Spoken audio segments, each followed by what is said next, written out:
The afternoon sun stretched long shadows across the Morgan Ranch, turning the grasslands golden and the distant mountains purple against a fading sky.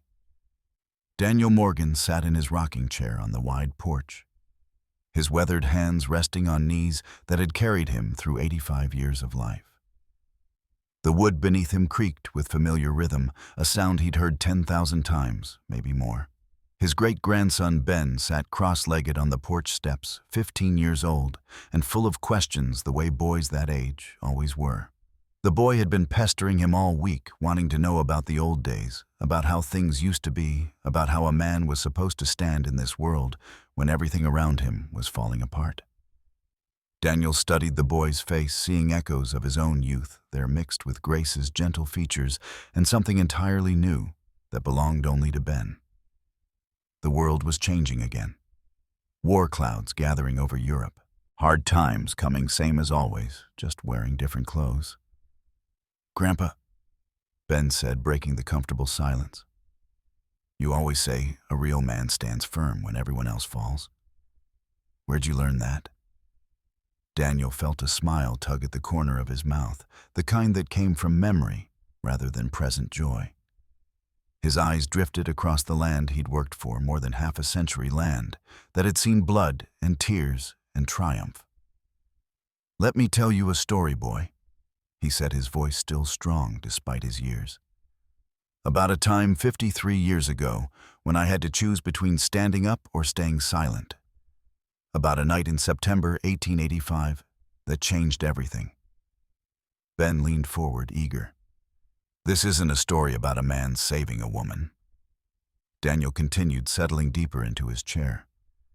"This is about standing firm for what's right, no matter what comes at you. And it started, believe it or not, with a single bed." The old man's eyes went distant, seeing past the present moment into a time when he was young, and the West was still wild, and a man's word meant something, because it had to. "Close your eyes, Ben. Let me take you back." The dusty Spur Saloon sat at the rough end of Main Street, where the respectable part of town gave way to the necessary vices that kept a frontier settlement running. Daniel Morgan occupied his usual corner table, a glass of whiskey in front of him that he'd been nursing for the better part of an hour. At 32, he'd learned that watching was often more valuable than drinking.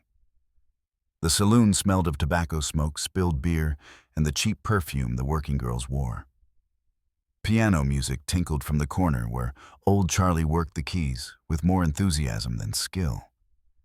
Men hunched over card games, their voices rising and falling with their fortunes. It was Thursday afternoon, the slow time before the weekend rush. Daniel sat with his back to the wall, as always. Old habits from the war.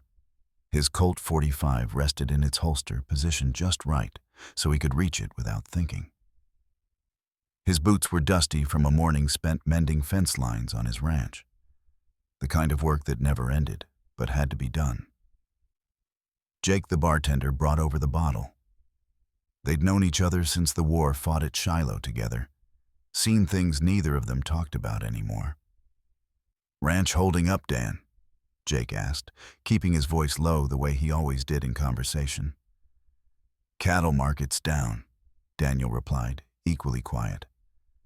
"But I'll manage." Jake nodded, understanding what wasn't said. Daniel always managed. Had to. The ranch was all he had left, the only thing he'd built since Emma died. 5 years now, and the ache hadn't faded, just settled into something he could live with.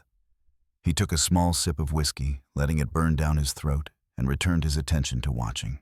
That's what he did in town these days. Watched, listened, waited for something he couldn't quite name. The door swung open, and Sheriff Coleman walked in.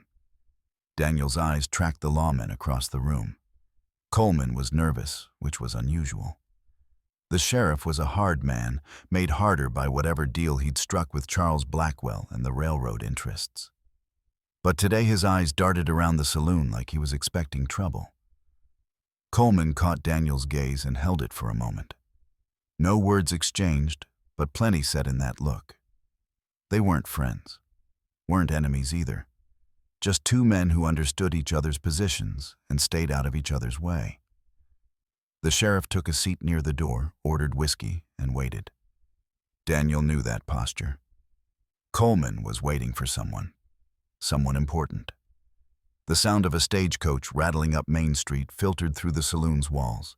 Daniel heard it stop, heard the driver calling out, heard the creak of the door and the thud of bags hitting dirt. New arrival. Coyote Ridge didn't get many of those. Through the window, Daniel watched a woman step down from the coach. She wore black head to toe, widow's weeds, young, maybe late 20s, with auburn hair pulled back severe and proper. She carried herself straight despite obvious exhaustion, one hand clutching a worn carpet bag, the other shading her eyes against the afternoon sun. Coleman straightened in his chair, attention fixed on the woman. Daniel felt something shift in his gut. Instinct, maybe. The same sense that had kept him alive at Shiloh when cannonballs were tearing through the ranks. When a lawman took that much interest in a lone woman, it meant trouble. The woman looked around Main Street like she was searching for something, or someone. Then she picked up her bag and started walking, checking each building as she passed. The Grand Hotel first. Daniel watched through the window as she went inside, emerged a few minutes later with disappointment clear on her face, even from this distance. She tried Morrison's boarding house next. Same result. The Territorial Inn, the Cattleman's Rest. Every respectable lodging in town. Each time the same pattern. She'd go in hopeful, come out defeated. Daniel knew what was happening. He'd seen it before. A woman alone, no husband, no family. In a town like Coyote Ridge that made her suspect. Dangerous. Someone to be kept at arm's length. The afternoon wore on. The woman's steps got slower, heavier.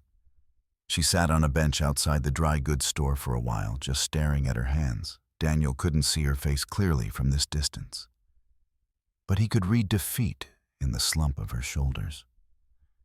When the sun started dropping toward the mountains and shadows stretched long across the dirt street, she stood up. She looked around one more time. Her gaze settled on the dusty spur, the only building still showing warm light in its windows. She hesitated. Even from here, Daniel could see the internal struggle. A decent woman didn't walk into a saloon, but a desperate woman might. She picked up her bag and crossed the street. The piano player Charlie was the first to notice when she pushed through the swinging doors. His fingers stumbled on the keys, producing a discordant jangle that cut through the conversation. Heads turned. Voices dropped to whispers. She stood in the doorway, backlit by the dying sun, and Daniel got his first clear look at her face. Pale skin that spoke of too many days indoors or traveling. Green eyes that held fear, but not surrender. A jawline set with determination that reminded him of soldiers he'd known, the ones who kept marching even when the cause was lost. The saloon went silent, except for the creak of a chair as someone shifted position. She walked toward the bar. Each step deliberate, her eyes fixed on Jake. Men at the tables watched her pass, some with curiosity, some with something uglier. One drunk started to say something crude, but his companion elbowed him quiet. Jake set down the glass he'd been polishing. "Ma'am," he said, and his voice carried in the silence. "You lost?" "I need a room," she said. Her voice was steady, educated Eastern. "Just for tonight." Laughter erupted from the card tables. Crude suggestions followed. Daniel didn't react, just kept watching, kept listening. Jake looked uncomfortable, which was rare. "Ma'am, this ain't exactly a hotel." "I've tried everywhere else," she said, and now Daniel heard the exhaustion underneath the steadiness. "Please." Jake scratched at his beard, glancing around the room. His eyes found Daniel's for a moment, a silent question there. Daniel gave the smallest shake of his head. "Not his business. Not yet." "Well," Jake said slowly, "I got one room upstairs, but it's already paid for by a regular who won't be back till tomorrow." The woman straightened. I'll leave before he returns. Jake hesitated again. There's another problem, ma'am. The room held its breath. That room's only got one bed. The words hung in the air like smoke. Daniel watched the woman's face, saw the calculation happening behind those green eyes. She knew what she was being offered, knew what it would mean, knew that saying yes would mark her in this town forever. She met Jake's eyes without flinching. That's perfect, she said. The saloon exploded. Whistles, shouts, laughter that had edges sharp as knives. Men slapped tables and elbowed each other. The painted girls exchanged knowing looks. Even Jake looked shocked. But the woman didn't flinch, didn't look away, didn't apologize or explain or show even a flicker of shame. She simply reached into her bag, pulled out $2 silver, and placed them on the bar with a soft click. I'll take it, she said.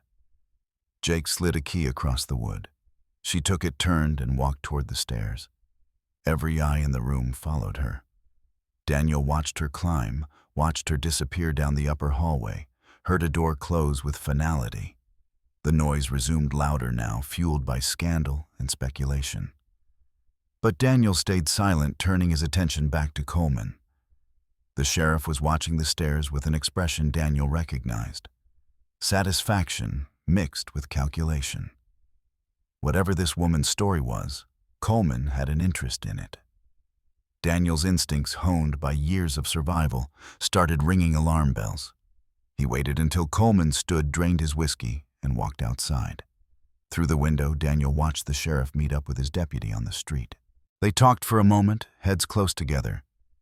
Then the deputy nodded and hurried off toward the telegraph office. Daniel made a decision. He stood, left money on the table for Jake, and followed Coleman outside at a distance. The sheriff was heading back toward his office, but Daniel didn't need to follow that far. He'd seen enough. The woman upstairs had attracted official attention, and in a town where the sheriff worked for Blackwell, that meant danger. Daniel walked to the stable where he'd left his horse. The animal, a gray gelding named Smoke, nickered softly at his approach. Not going home yet, boy? Daniel murmured, checking the saddle. Got a feeling tonight's going to be interesting. He didn't rent a room. Couldn't afford one anyway, and didn't need it. The stable loft would do fine.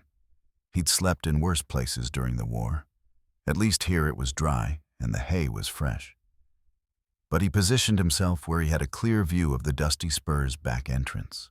If anyone came calling on that woman in the night, Daniel would see them. He settled in to wait, his hand resting on his Colt, his eyes on the saloon. The town quieted as the hours passed. Lamps extinguished one by one in windows up and down Main Street. The last drunk stumbled out of the Spur around 11, and Jake locked up shortly after. By midnight, Coyote Ridge was dark except for the quarter moon overhead and a scattering of stars. Daniel had checked his Colt twice more from habit than necessity. 6 rounds in the cylinder, fresh enough. His rifle leaned against the wall within easy reach.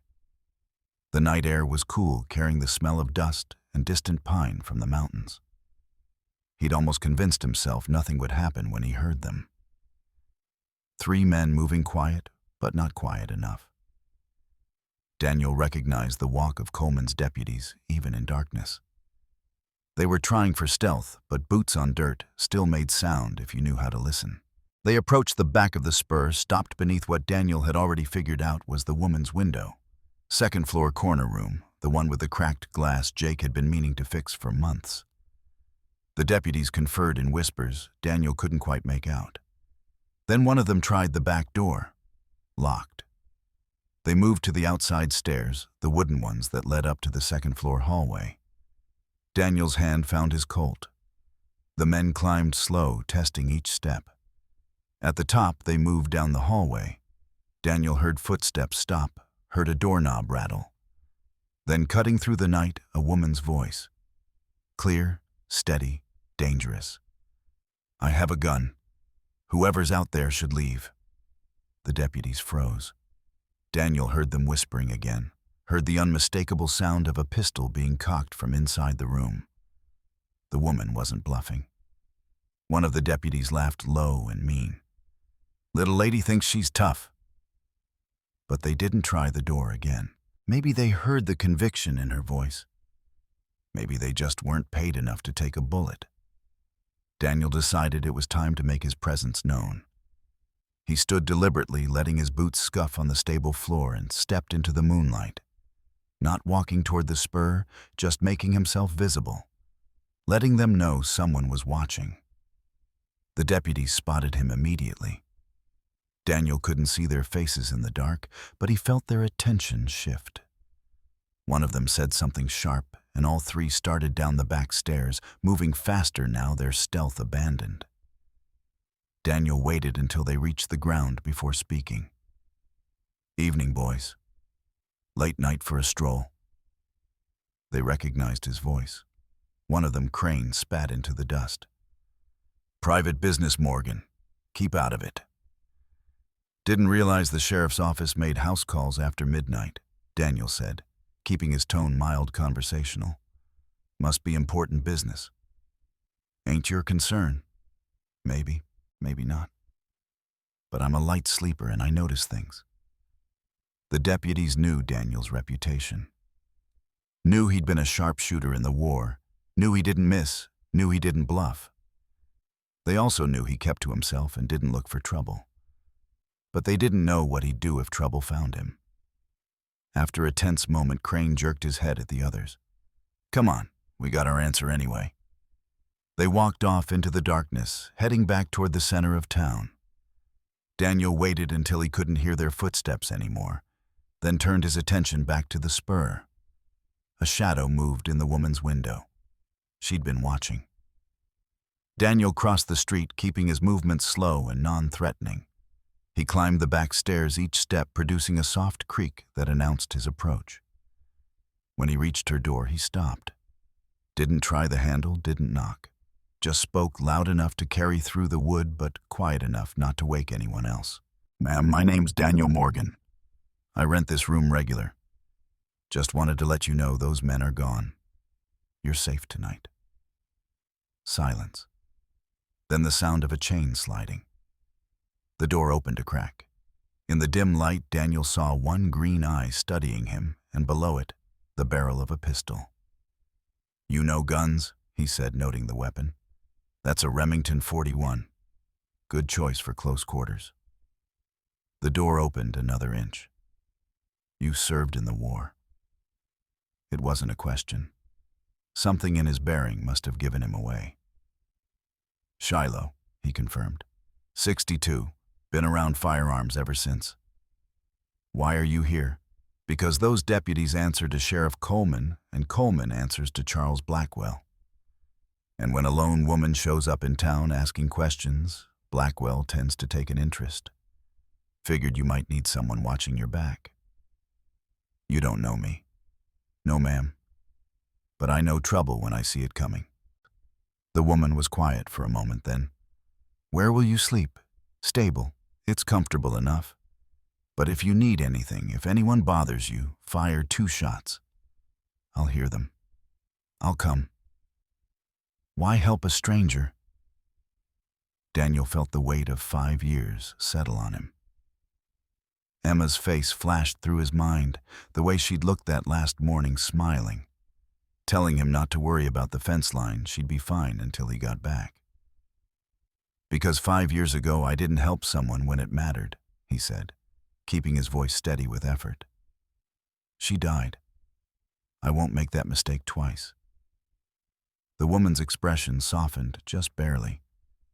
She saw the pain there, recognized it. "Thank you, Mr. Morgan." "Daniel. Just Daniel." "Grace," she said after a pause. "Grace Hartley." The door closed, the chain slid back into place, and Daniel made his way back down the stairs.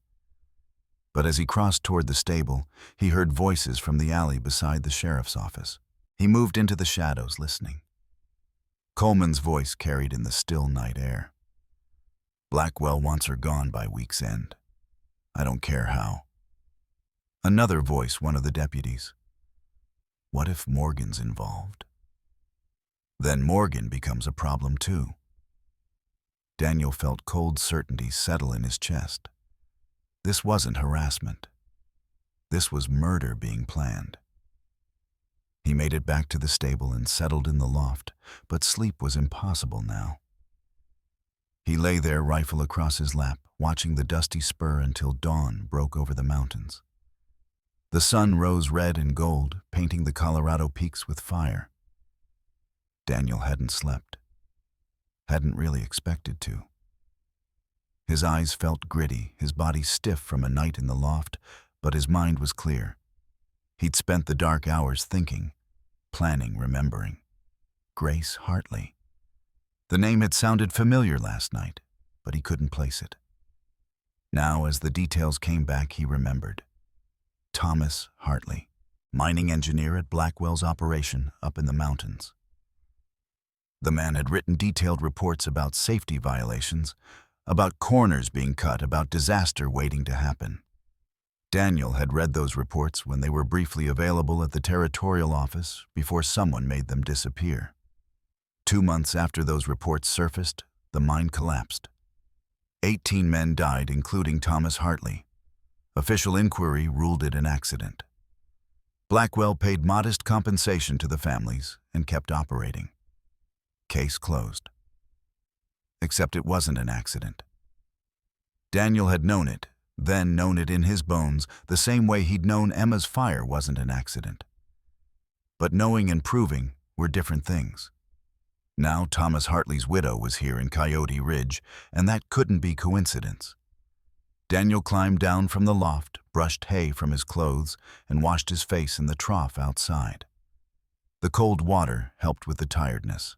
He checked his Colt again, more from ritual than need, and headed toward the spur. The town was waking up. Shopkeepers opening their doors, the smithy's forge already glowing red. Someone sweeping the boardwalk in front of the general store. Daniel positioned himself near the spur's entrance, leaning against a post like he was just passing time. In truth, he was waiting for Grace. She emerged 20 minutes later, still wearing black, her carpet bag in hand. In daylight, he could see the exhaustion clearly, the dark circles under her eyes, the way her hands trembled slightly before she steadied them with visible effort. She saw him and paused.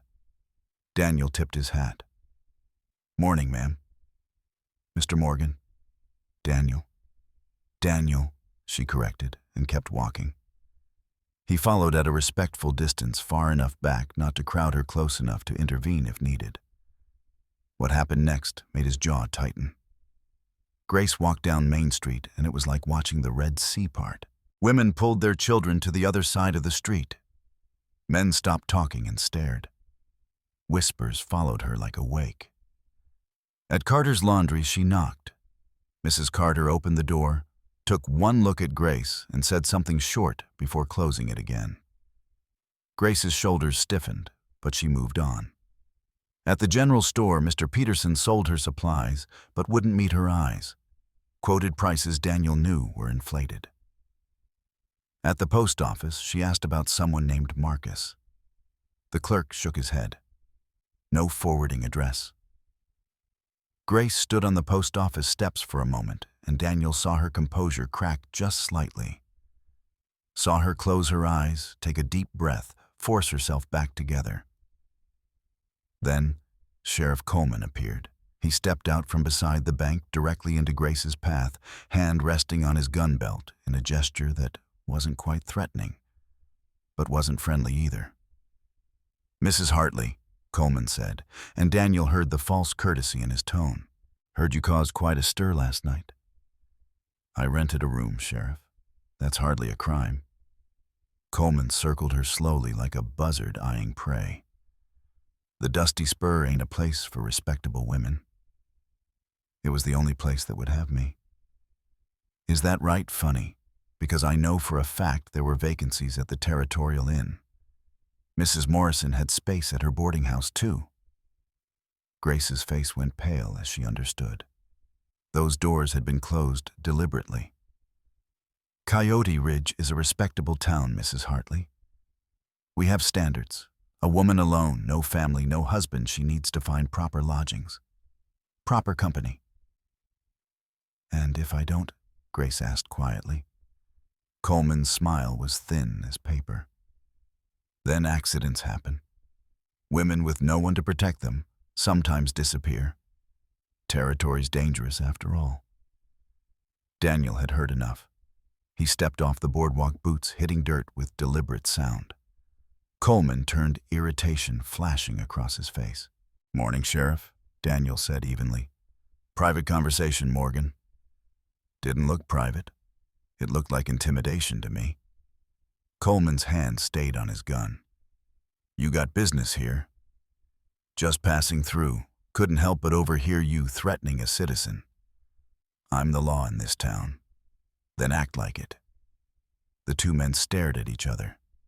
Daniel didn't move his hand toward his Colt, didn't need to. Coleman knew what he was capable of, knew that starting something here in the middle of Main Street could go badly wrong. Coleman broke the stare first. "Stay out of things that don't concern you, Morgan." "I'll decide what concerns me." The sheriff turned and walked away, but not before shooting Grace a look that promised this wasn't over. Grace stood frozen, breathing hard. "You all right?" Daniel asked. She nodded, not trusting her voice. "Come on," he said gently. "Let's walk." They moved down the street, away from curious eyes, toward the edge of town, where the buildings gave way to open land. Grace didn't speak, just walked, her bag clutched tight. Finally, when they were out of immediate earshot, she stopped. "Why are you helping me? Told you last night." "That's not enough. You don't know me. Don't know my situation." Daniel studied her face, seeing the intelligence there, the strength barely held together by will. "Your husband was Thomas Hartley, the mining engineer." Her eyes widened. "How did you know?" "I read his reports about the safety violations at Blackwell's mine. 2 months later, the mine collapsed and Thomas died." Grace's throat worked. "Along with 17 other men. And you came here looking for someone. Marcus, you said at the post office. Thomas's cousin. He was supposed to have evidence proof that the collapse wasn't an accident. But he's gone." Daniel nodded slowly. "Marcus Hartley works for Blackwell now. Has for years." The color drained from Grace's face. "No, he wouldn't. He was Thomas's family. People do strange things when Blackwell makes it worth their while." Grace swayed slightly. Daniel caught her elbow, steadied her. "I have nowhere to go," she whispered. "Yes, you do." She looked up at him, confused. "My ranch. 5 miles outside town. I need help. Someone who can cook, keep books, manage supplies. Room and board plus $30 a month." "Why would you offer that?" "Because you need it. And because your husband tried to stand up to Blackwell. I've been trying to do the same thing for 5 years. Maybe together we have a better chance." Grace searched his face, looking for deception, for ulterior motives. Whatever she saw there must have satisfied her, because she straightened.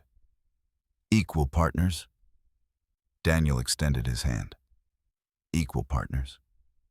She shook it, her grip firm despite the tremor. They turned back toward town to collect her things, but when they reached the spur, Grace stopped dead. The door to her room hung open. Inside, they could see the devastation. Her carpet bag had been torn apart, contents scattered. And Thomas's journal, the one thing she'd managed to keep safe all this time, was gone. "They knew," Grace said numbly. "Someone told them what I had." Daniel's mind raced. Jake. It had to be. The bartender who'd been his friend, his war companion, had sold them out to Coleman. "We need to leave," Daniel said. "Now, before they come back." Grace gathered what little remained of her possessions, while Daniel kept watch.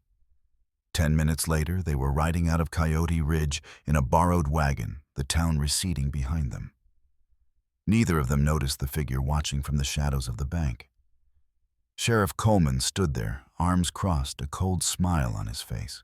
The ride to Daniel's property took them through open grassland that rolled like a frozen ocean toward the mountains. September had turned the grass gold and amber, and the aspens on the hillsides were starting to flame yellow.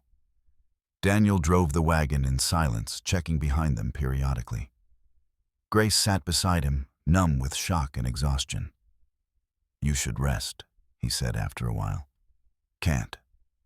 Too many thoughts." He understood that.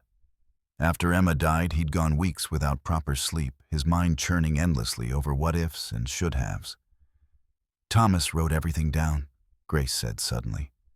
"Every violation, every warning he gave, every time Blackwell's foreman told him to ignore safety protocols. That journal was proof.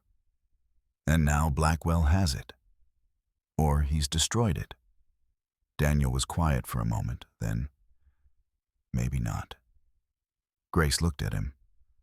"Blackwell's careful, methodical. If that journal's as detailed as you say, he might keep it. Insurance against the day someone turns on him, or proof he can use to implicate others if he needs to. Where would he keep it? Don't know yet. But if it still exists, we'll find it." The ranch came into view as they crested a low hill. It wasn't much. A small house, weathered but solid. A barn that had seen better days. Corrals, a well, a chicken coop. 50 head of cattle scattered across the pasture. "It's not fancy," Daniel said, suddenly aware of how rough it must look to someone from back east. "It's perfect," Grace said, and meant it. Daniel showed her around the property. The well had good water year-round. The barn needed new shingles, but the frame was sound. The house was small, 2 bedrooms, a kitchen, a main room with a fireplace. "That one's yours," he said, pointing to the smaller bedroom. "Door locks from the inside. Your privacy." Grace stepped inside. The room held a narrow bed with a handmade quilt, a washstand, a small mirror, and a chest of drawers. The window looked west toward the mountains. "Wages are $30 a month," Daniel continued. "That's separate from the room and board. You're not a servant, you're an employee." Grace turned to look at him. "You're very careful about boundaries." "Respect matters," he said simply. That first evening, Grace cooked a simple dinner. Beans, cornbread, coffee strong enough to strip paint. Daniel ate like it was a feast. "Been living on jerky and canned goods," he admitted. After dinner, they sat at the rough table. Daniel spread out the ranch's account books, which were a disaster of receipts and scattered notes. "I'm terrible with numbers," he said. "Always have been." Grace studied the mess, her fingers already organizing sorting. "I can fix this." "I was hoping you'd say that." They worked in companionable silence for a while. Grace made notes, asked questions about expenses, and started building a proper ledger. Daniel watched her work, seeing the sharp intelligence that Thomas Hartley must have loved. When she finally looked up, exhaustion clear on her face, Daniel stood. "Get some rest. Tomorrow we start figuring out what Blackwell's really doing and how we stop him." Grace nodded and retired to her room. Daniel heard the lock click, a sound that pleased him. She felt safe enough to sleep. He sat by the fire for another hour, thinking, planning. Then he too went to bed, though sleep was slow to come. Hidden evidence. Morning brought clear skies and crisp air. Daniel woke early as always and started the coffee. He was frying bacon when Grace emerged, looking more rested. "Morning," he said. "Morning. Is there anything you need me to do today?" "Clean your room if you want. Settle in. I've got fence work." But when Grace went to her room to organize her few possessions, she found something that changed everything. A loose floorboard. It rocked when she stepped on it. Curious, she knelt and pried it up. Underneath, wrapped in oilcloth, was a leather portfolio. "Daniel," she called, keeping her voice level, "you should see this." He came immediately, saw the portfolio in her hands, and nodded slowly. "I figured you'd find that. eventually. Grace opened it on the table. Inside were maps, land deeds, letters, newspaper clippings. Years of careful documentation. "You've been investigating him," she said. "5 years now, since Emma died." Grace spread the papers out. Each document told part of a story. Land acquisitions along a specific route. Families displaced. Properties sold for fractions of their value. Accidents, fires, poisoned wells. "The railroad," Grace said, tracing the line on the map with her finger, "needs a specific grade. Can't be steeper than 2% or the trains can't make it. This route," Daniel tapped the map, "is the only viable path through the mountains. Every family along this line, Blackwell, needs their land. And the ones who wouldn't sell. Anderson family. Well poisoned with arsenic compounds. I had the water tested by a chemist in Denver. Proof's in there." Grace found the report. Clinical detailed damning. Miller family. Cattle diseased. Anthrax deliberately introduced. I found the injection sites on the carcasses before they were burned. Thompson family. Barn fire. Accelerant used. You can still smell it on the timbers if you know what to look for. Grace's hands shook as she went through the evidence.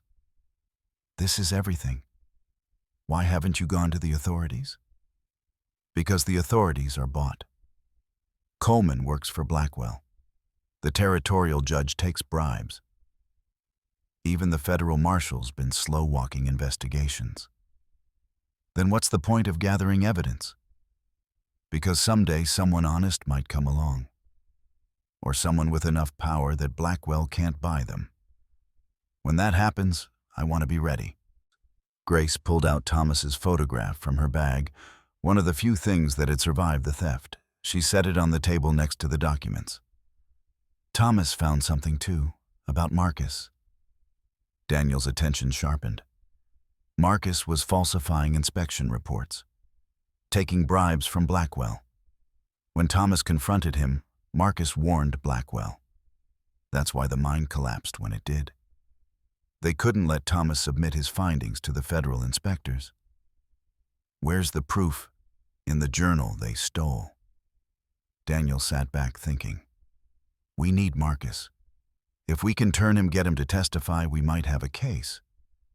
He helped kill my husband. Why would I want him to testify instead of hanging?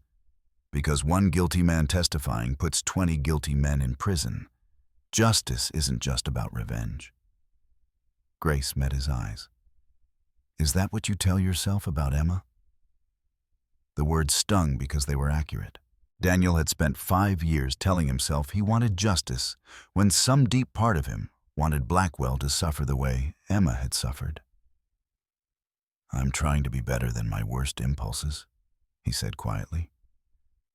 Grace softened. "I'm sorry. That was unfair. It was honest." They returned to the documents, cross-referencing dates and events. As they worked, a clearer picture emerged.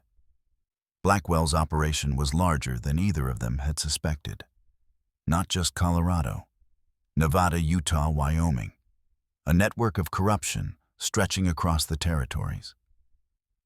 Grace found a photograph tucked in the back of the portfolio. 3 men standing together. Charles Blackwell, Sheriff Coleman, and a third man she recognized with a shock. "Marcus?" she breathed. The photo was dated 3 months before Thomas's death. On the back, in flowing script, "Partnership formed. New era for Colorado." Daniel studied it. This proves connection, but not criminal conspiracy. What do we need? Someone inside. Someone who can testify to direct orders. Marcus? Or someone else in Blackwell's organization? As Grace dug deeper in the portfolio, she found something Daniel had missed. A letter hidden between 2 land deeds. The handwriting was different from the others, more refined. She read it aloud. "Charles, accelerate the Colorado timeline. Railroad board nervous about delays. Remove all obstacles. Budget approved for necessary expenses, $50,000. Make it look natural. William. Grace looked up. William? William Blackwell. Charles's older brother, based in New York, runs the financial side of the railroad empire. He authorized this 2 weeks before the mine collapse, according to the date. They stared at each other as the implications sank in. Charles Blackwell wasn't acting alone. He was following orders from New York, which meant the conspiracy went higher, deeper than either of them had imagined. A sound outside made them both freeze. Hoofbeats. Multiple riders. Daniel moved to the window, peered through the curtain. 4 men on horseback approaching the house at a steady pace. He recognized 2 of Coleman's deputies. The others were guns-for-hire men who sold violence to the highest bidder. "Grace," he said calmly, "go to your room. Bar the door. Don't come out unless I tell you." "What's happening?" "Coleman's sending a message. Now go." Grace grabbed the portfolio and ran. Daniel heard her door close, heard furniture scrape as she barricaded it. He checked his Colt, made sure he had extra ammunition, and positioned himself by the front window where he had a clear field of fire. The riders stopped 20 yards from the house. "Morgan," one of them called. "Send out the woman." Daniel didn't answer. "We know she's in there. Blackwell wants to talk to her." Still no response. "You got 5 minutes to send her out or we come in." Daniel's mind raced, calculating odds, planning responses. 4 against 1. Not great odds, but he'd faced worse at Shiloh. Then he heard something that changed everything. More hoofbeats. Coming from the other direction from town. The riders heard it too, turned to look. A group of townspeople crested the hill. Daniel recognized Ruth Anderson, whose well had been poisoned. Jack Miller, who'd lost his cattle. Pastor Williams from the church.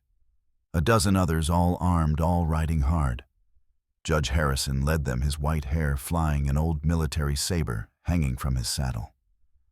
"Coleman's men," the judge called out, his voice carrying authority even across the distance. "You're trespassing on private property. Leave now or face arrest." The deputies exchanged glances. 4 of them against a dozen armed citizens with Daniel's rifle in the window suddenly didn't seem like good odds. The leader made a gesture, and they wheeled their horses, riding back toward town at a gallop. The townspeople reined in at Daniel's porch. Harrison dismounted, moving with the stiffness of age, but the determination of old steel. "Daniel," he said, "you all right?" "Yes, sir. How'd you know?" "Ruth saw them riding this way. Figured they weren't coming for friendly conversation." Grace emerged from the house, portfolio clutched to her chest. Harrison looked at her, then at Daniel. "Perhaps you'd better tell me what's going on." They went inside. For the next 2 hours, Daniel and Grace laid out everything. The evidence, the pattern, the conspiracy. Harrison listened without interrupting, his face growing graver by the minute. When they finished, the old judge sat back in his chair. "I've been waiting for this," he said quietly. "Sir?" Daniel asked. "For someone to stand up. Really stand up. I've watched Blackwell destroy this territory for years. Tried to fight him through proper channels. But he's bought too many people, scared too many others." "Are you saying you'll help us?" Harrison's eyes hardened. "I'm saying I'll do more than help. I'm saying it's time to bring Blackwell down. Legal, proper, by the book. But down." Grace leaned forward. "How?" "Federal prosecutor. This crosses state lines now, involves railroad commerce, that makes it federal jurisdiction. I have contacts in Denver. If we can build a solid case, they'll listen." "What do we need?" Daniel asked. "More evidence. Testimony from someone inside Blackwell's operation, and time." "How much time?" 2 months, maybe 3. There's a railroad board meeting in Denver on October 15th. If Blackwell secures that contract, he becomes untouchable. We need to move before then. Daniel looked at Grace. She nodded. Then we have work to do, Daniel said. But as the meeting broke up and people began to leave, a rider arrived. Young Billy from the telegraph office, his horse lathered from hard riding. Judge Mr. Morgan, message from Denver. Harrison took the telegram, read it, and his face went pale. What is it? Daniel asked. Marcus Hartley was found dead this morning. Apparent suicide. Single gunshot to the head. Grace made a sound like she'd been struck. Daniel felt cold wash over him. Or murder made to look like suicide, Harrison said grimly. They're cleaning up loose ends, Daniel said, removing anyone who could testify. The judge looked at both of them. Which means you're both in immediate danger. If they killed Marcus, they won't hesitate to kill you. Grace's face had gone white, but her voice was steady. Then we'd better move faster than they expect. Daniel reached across the table and took her hand. Not romantic, just solidarity. Two people who'd chosen to stand when everyone else had fallen. Together, he said. Together, she agreed. Outside, the sun was setting over the mountains, painting the sky in shades of fire. The last light of September was fading into darkness. And somewhere in that darkness, Charles Blackwell was planning his next move, unaware that for the first time in his life, he was facing opponents who wouldn't break, wouldn't run, wouldn't stop. The war for justice had begun. The morning after Marcus's death arrived cold and sharp. Frost covered the grassland in silver crystals that melted under the first touch of sun. Daniel stood on his porch, coffee steaming in his hands, watching the horizon for movement. Sleep had been brief and troubled. Every sound in the night had brought him to full alertness, hand reaching for the Colt by his bedside. Grace emerged from the house, wrapped in a shawl against the chill. She'd been awake when he rose, he knew. He'd heard her moving around her room, the quiet sounds of someone who couldn't find rest. They killed him, she said without preamble. My cousin, however terrible he was, they killed him. Probably, Daniel agreed. Loose ends get tied up when things get serious. We're loose ends too. Yes. Grace looked at him. You're very calm about this. Been expecting it. Since the night those deputies tried your door at the Spur, this was always going to get violent before it got resolved. Thomas used to say something similar about the mine. He knew reporting violations would bring trouble. Did it anyway. Daniel nodded. Some things are worth the risk. A rider appeared on the eastern road, moving fast. Daniel's hand moved toward his gun, but he recognized the horse, one of Judge Harrison's animals. The rider pulled up hard, the horse's hooves throwing divots of frost-covered earth. It was Claire Whitmore, the woman from the dusty Spur. But she looked different. Her usual saloon clothes were replaced by a simple traveling dress. Her face was pale beneath a fresh cut on her temple, blood dried in a thin line down her cheek. She half fell from the saddle. Daniel caught her before she hit the ground. Jake's dead, she gasped. Coleman shot him.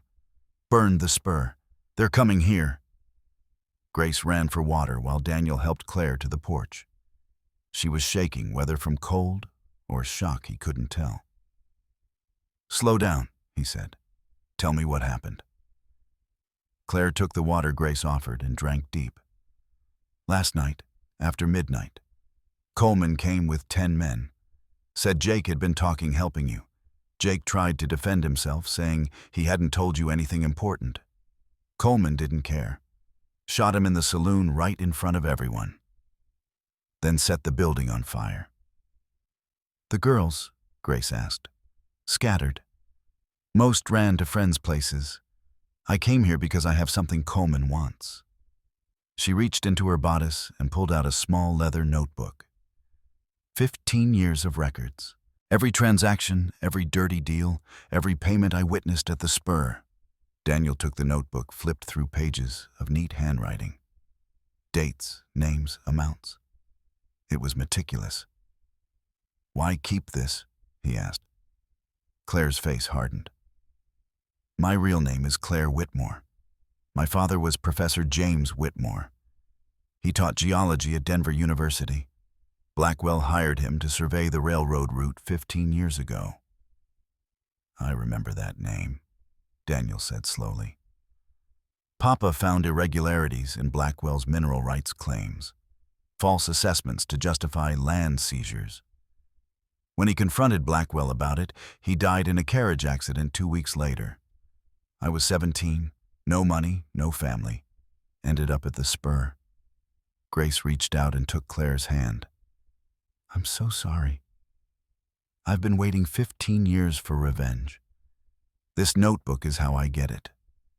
Every payment Coleman took, every bribe, every order, all traced back to Blackwell."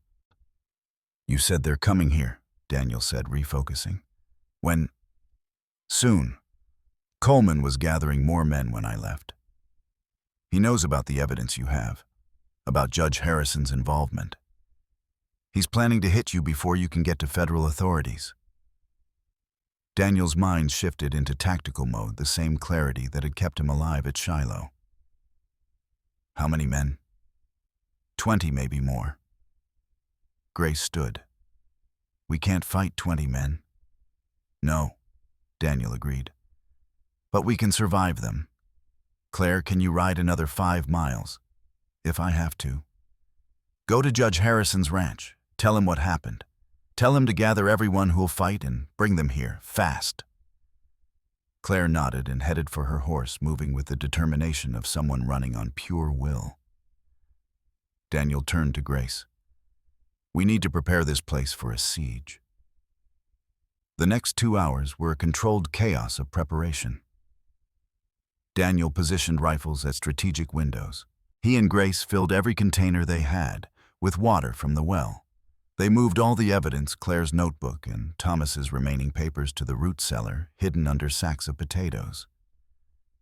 "If they burn the house," Grace said, "at least the evidence survives." "That's the idea." Grace checked her pistol, reloaded it with steady hands. "I killed a man in Denver, during the preliminary hearing when William's lawyer attacked." "Did I mention that?" Daniel looked at her. "No. I shot him. Self-defense, they ruled. But I killed him." Her voice was flat, recounting fact. "I thought I'd feel more. Guilt, horror, something. But I just felt relieved. That terrifies me more than the killing did." "You're still human," Daniel said. "Just learning that survival sometimes requires hard choices." "Is that what you tell yourself?" "Every day since Shiloh." They heard the sound before they saw anything. Hoofbeats. Multiple horses moving at a steady pace, not rushing, not cautious. The sound of men who believed they had overwhelming force. Daniel counted silently. 20 riders, just as Claire had said. Coleman at the front, his badge catching the morning sun. Behind him, a mix of deputies and hired gunsmen whose loyalties went to whoever paid most. They stopped 50 yards from the house, forming a loose semicircle. Coleman remained mounted, making himself a clear target. Either brave or stupid, Daniel couldn't decide which. "Morgan," Coleman's voice carried across the open ground. "Send out the women. You can ride away from this." Daniel positioned himself at the front window, rifle ready. Grace took the side window, her pistol in hand. "Not happening, Coleman," Daniel called back. "Then you die here, all 3 of you." "Maybe. But some of your men die too. You want to tell them that? Tell them who goes first." Several of the hired guns shifted nervously in their saddles. Death was one thing when it happened to someone else. Personal risk was different. Coleman conferred with his men, voices low. Then he made a gesture and 5 of them dismounted, taking cover behind a water trough and some barrels near the barn. "Last chance, Morgan." Daniel's answer was a single rifle shot, that kicked up dirt 3 inches from Coleman's horse. The animal reared, nearly throwing the sheriff. The siege began. The first assault was probing testing. 10 men advanced on foot while the rest provided covering fire from their positions. Daniel let them get close, calculating angles and distances the way he'd learned in the war. "Hold," he said to Grace. "Wait for my signal." The men reached 30 yards, 25. Now, Daniel's first shot took a man in the shoulder. Deliberate placement meant to wound, not kill. The man screamed and fell. Grace fired twice, both shots near misses that sent attackers diving for cover. Return fire shattered the front window. Glass exploded inward, raining down on Daniel's back. He ignored it, worked the lever action, and fired again. The attackers retreated, dragging their wounded companion. "Good shooting," Daniel said. "I missed," Grace replied. "On purpose, I noticed. Trying not to kill if you don't have to." "Is that wrong?" "No, it's decent. But if they rush again, decent might not be enough." They didn't have to wait long. Coleman, frustrated by the initial failure, ordered a more aggressive assault. This time, 15 men came at once, spreading wide to make themselves harder targets. Daniel shifted positions, constantly firing from different windows to make it seem like there were more defenders than there actually were. Grace did the same, moving between the side and rear windows. 2 attackers reached the porch. Daniel shot one through the door, the heavy wood barely slowing the bullet. The man fell backward, clutching his leg. His companion hauled him away. But Coleman had learned. While the main assault drew their attention to the front, 3 men circled around back. Daniel heard boots on the rear porch too late. The back door crashed open. A man rushed through, gun raised. Grace was there. She fired point blank, the muzzle flash lighting the dim kitchen. The man went down hard. Behind him, another attacker appeared. Daniel sprinted from the front room, raised his rifle. But the angle was wrong. Grace was in the way. The second attacker aimed at Grace.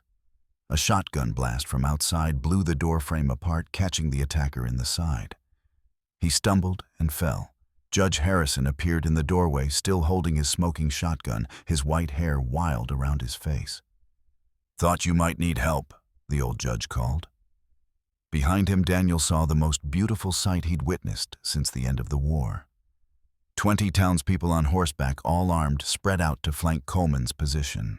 Ruth Anderson was there, her rifle already cracking as she found her position. Jack Miller, his wounded leg strapped tight, took cover behind the well and started picking off targets. Pastor Williams, an unlikely warrior in his black coat, carried an old army carbine and used it with surprising skill. Coleman's men suddenly found themselves caught in a crossfire. The odds had shifted from 20 against 2 to 20 against 22. And Coleman's hired guns weren't paid enough to die in fair fights. The sheriff shouted orders, trying to rally his men. But discipline broke. 3 of the hired guns threw down their weapons and ran for their horses. Then 5 more. The remaining men took cover wherever they could find it, more concerned with survival than victory. Daniel used the lull to reload, checking his ammunition. Running low. Another sustained assault, and they'd be in trouble. Coleman seemed to realize his attack had failed. He called for retreat, and his remaining men pulled back to their horses, mounted, and rode hard for town. The townspeople didn't pursue. They maintained their positions until the last rider disappeared over the rise, then slowly emerged from cover. Harrison walked into the house, his old face grim. "Everyone all right?" "Shaken but alive," Daniel said. "Thank you, Judge. You saved us." "Thank Claire. She rode like the devil himself was chasing her to reach my place." Grace appeared from the kitchen, her face pale but composed. She'd covered the body of the man she'd killed with a blanket. "We can't stay here. They'll come back with more men." "Agreed," Harrison said. "My ranch is more defensible. Stone walls, better sight lines. We move everyone there and consolidate our position." What about the evidence? Daniel asked. We take it with us, along with Claire's notebook, and we sent word to Denver immediately. The federal marshal needs to know what's happening here. They spent the next hour organizing the evacuation. The evidence was loaded into wagons covered with hay. Daniel released his cattle to open pasture, hoping some would survive whatever came next. Grace took only what she could carry. As they prepared to leave, Daniel took one last look at the ranch house. 5 years of work of rebuilding, of trying to create something lasting. Now he was abandoning it, not knowing if it would be standing when he returned. Grace appeared beside him. We'll come back. You sound certain. I have to be. If I let doubt in, I'll fall apart. They rode out in a convoy, townspeople surrounding the wagons, eyes scanning for threats. The journey to Harrison's ranch took 2 hours, every minute tense, with expectation of ambush. But they arrived without incident. Harrison's property sat on higher ground, the house built of stone with thick walls and narrow windows. It had been designed by someone who understood defense. My grandfather built this, Harrison explained, during the Indian Wars. Figured if he was going to settle this land, he'd best build something that could withstand a siege. They unloaded the wagons, storing the evidence in Harrison's study. Claire collapsed into a chair, exhaustion finally overtaking adrenaline. Ruth Anderson and the other women began preparing food for the defenders. Jack Miller organized watch rotations. Daniel found himself on the porch with Harrison, both men staring out at the approach road. This is really happening, the judge said quietly. War against Blackwell, against corruption, against everything wrong in this territory. Been happening for years, Daniel replied. We're just finally fighting back. People will die. People have been dying. Emma, Thomas, 18 miners, Jake, Marcus. How many more before we say enough? Harrison nodded slowly. You're right. But it still weighs heavy. That evening, gathered in Harrison's large main room, they held a war council. Every defender was present, along with Grace and Claire. We can't win a straight fight, Daniel began, standing at the head of the table. Blackwell has more men, more money, more resources. But we have something he doesn't. What's that? Ruth asked. We're right, and people know it. Even Coleman's men, some of them are starting to question. That's why they ran today. Because deep down, they know they're fighting for the wrong side. Pretty words, Jack Miller said. But how do we turn that into victory? We make this public, Harrison said. We force Blackwell into the light. Right now, he operates in the shadows, bribing officials, intimidating witnesses. We bring him into federal court in front of a jury with evidence that can't be ignored. How long until we can do that? Grace asked. The federal prosecutor in Denver has agreed to hear our case. But she needs time to review evidence, prepare charges. 2 weeks minimum. Blackwell won't give us 2 weeks, Daniel said. He'll hit us again harder this time. Then we survive, Harrison replied. We hold this position. We protect the evidence and the witnesses, and we wait for justice to catch up. Claire spoke up from her corner. There's another way, a faster way. All eyes turned to her. Coleman, she said. He's not evil. He's weak. Blackwell has something on him, some hold that keeps him loyal. If we can break that hold, flip him to our side, he can testify. Immediately. Why would he flip? Ruth asked skeptically. Because he's terrified, Claire said. I've watched him for years at the Spur. Every time Blackwell gave him an order, Coleman died a little inside. He's not a killer by nature. He's a man who got trapped and can't see a way out. Daniel considered this. You're suggesting we offer him a way out. Exactly. Immunity for testimony, protection for his family, a chance at redemption. He doesn't deserve redemption, Grace said, her voice hard. He's responsible for countless crimes. Maybe not, Claire agreed. But he's also our best chance at a quick conviction. And isn't that worth something? The room fell silent as everyone processed this. Finally, Harrison spoke. Federal prosecutors can offer immunity deals. But Coleman would have to give us something substantial. Full confession. Names, dates, direct evidence of Blackwell's orders. He has that, Claire said. I know he does. He keeps records too. Insurance in case Blackwell ever turns on him. Daniel walked to the window, looked out at the darkening sky. His instinct was to reject the idea to let Coleman face full justice for his crimes. But his tactical mind saw the value. If we can flip Coleman, he said slowly, Blackwell loses his enforcement arm in this territory. His deputy, his insider. That's a significant blow. More than that, Harrison added. Coleman's testimony carries weight. He's law enforcement. A jury will believe him over hired guns or saloon workers. He glanced at Claire. No offense. None taken. I know how the world sees me. Grace stood. I need air. She walked outside. Daniel followed after a moment, found her on the porch, gripping the railing hard enough to whiten her knuckles. You disagree, he said. Coleman destroyed lives, killed people.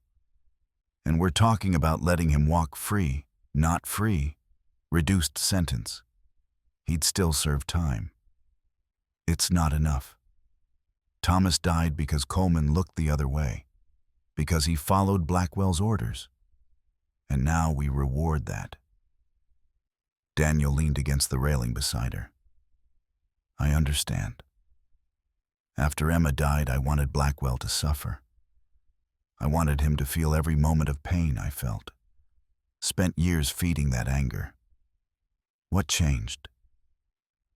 I realized anger was killing me faster than Blackwell ever could. That revenge wasn't justice. That sometimes the right thing feels wrong, because it means letting go of what we think we deserve. Grace was quiet for a long moment. I'm not as good a person as you. You're better than you think. Better than you give yourself credit for. I killed 2 men today, Daniel. Shoot them without hesitation. And I'd do it again. To protect yourself. To protect others. That's not the same as murder. How do you know where the line is? You feel it. Right here. He tapped his chest. When you cross it, you know. Trust yourself. Grace turned to look at him. Really look at him. In the fading light, she saw the man he was beneath the quiet exterior. Someone who'd been broken and rebuilt himself. Someone who carried guilt, but didn't let it define him. All right, she said finally. We try to flip Coleman. But if he refuses, if he keeps serving Blackwell, then no mercy.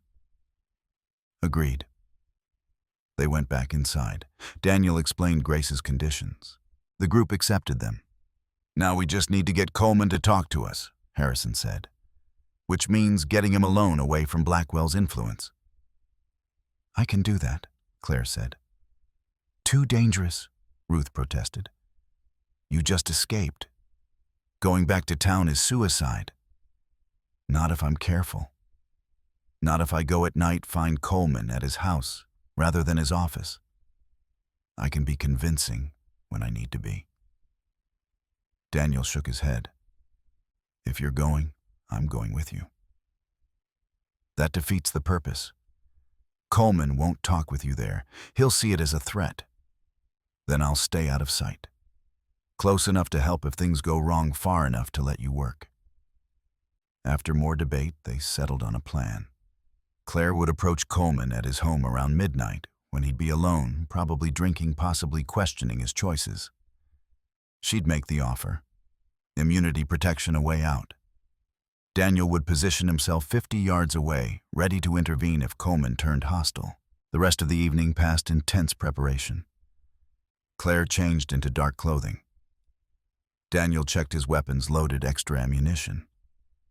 They studied a map of town, planned approach routes, and escape paths. At 11 o'clock, they rode out. The night was overcast, the moon hidden behind thick clouds. Good for concealment, bad for visibility, they left their horses a quarter-mile from town and proceeded on foot. Coleman's house sat at the edge of the residential area, a modest structure with a small yard. Light showed in one window. Daniel positioned himself behind a tool shed with a clear view of the front door. Claire approached, boldly knocked 3 times. The door opened. Coleman stood there in his undershirt, gun in hand, eyes bleary. "What the hell?" he said when he recognized her. "I need to talk to you, privately. You got some nerve coming here. 5 minutes. That's all I ask." Coleman looked past her, scanning the darkness. Daniel held perfectly still, knowing the sheriff's eyes would be adjusted to the light from inside, unable to see into shadows. 5 minutes, Coleman finally said, stepping aside. The door closed behind them. Daniel waited, counting seconds. If Claire screamed if he heard a gunshot, he'd go in hard and fast. But he had to trust her judgment, her ability to read Coleman's state of mind. 10 minutes passed. 15. Then the door opened again. Claire emerged, walking backwards, still talking to someone inside. Coleman appeared in the doorway, looking older than Daniel had ever seen him.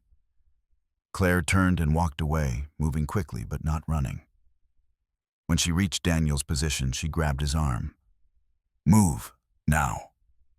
They hurried back to the horses, mounted, and rode hard for Harrison's ranch. Only when they were well clear of town did Claire finally speak. "He'll do it. He'll testify."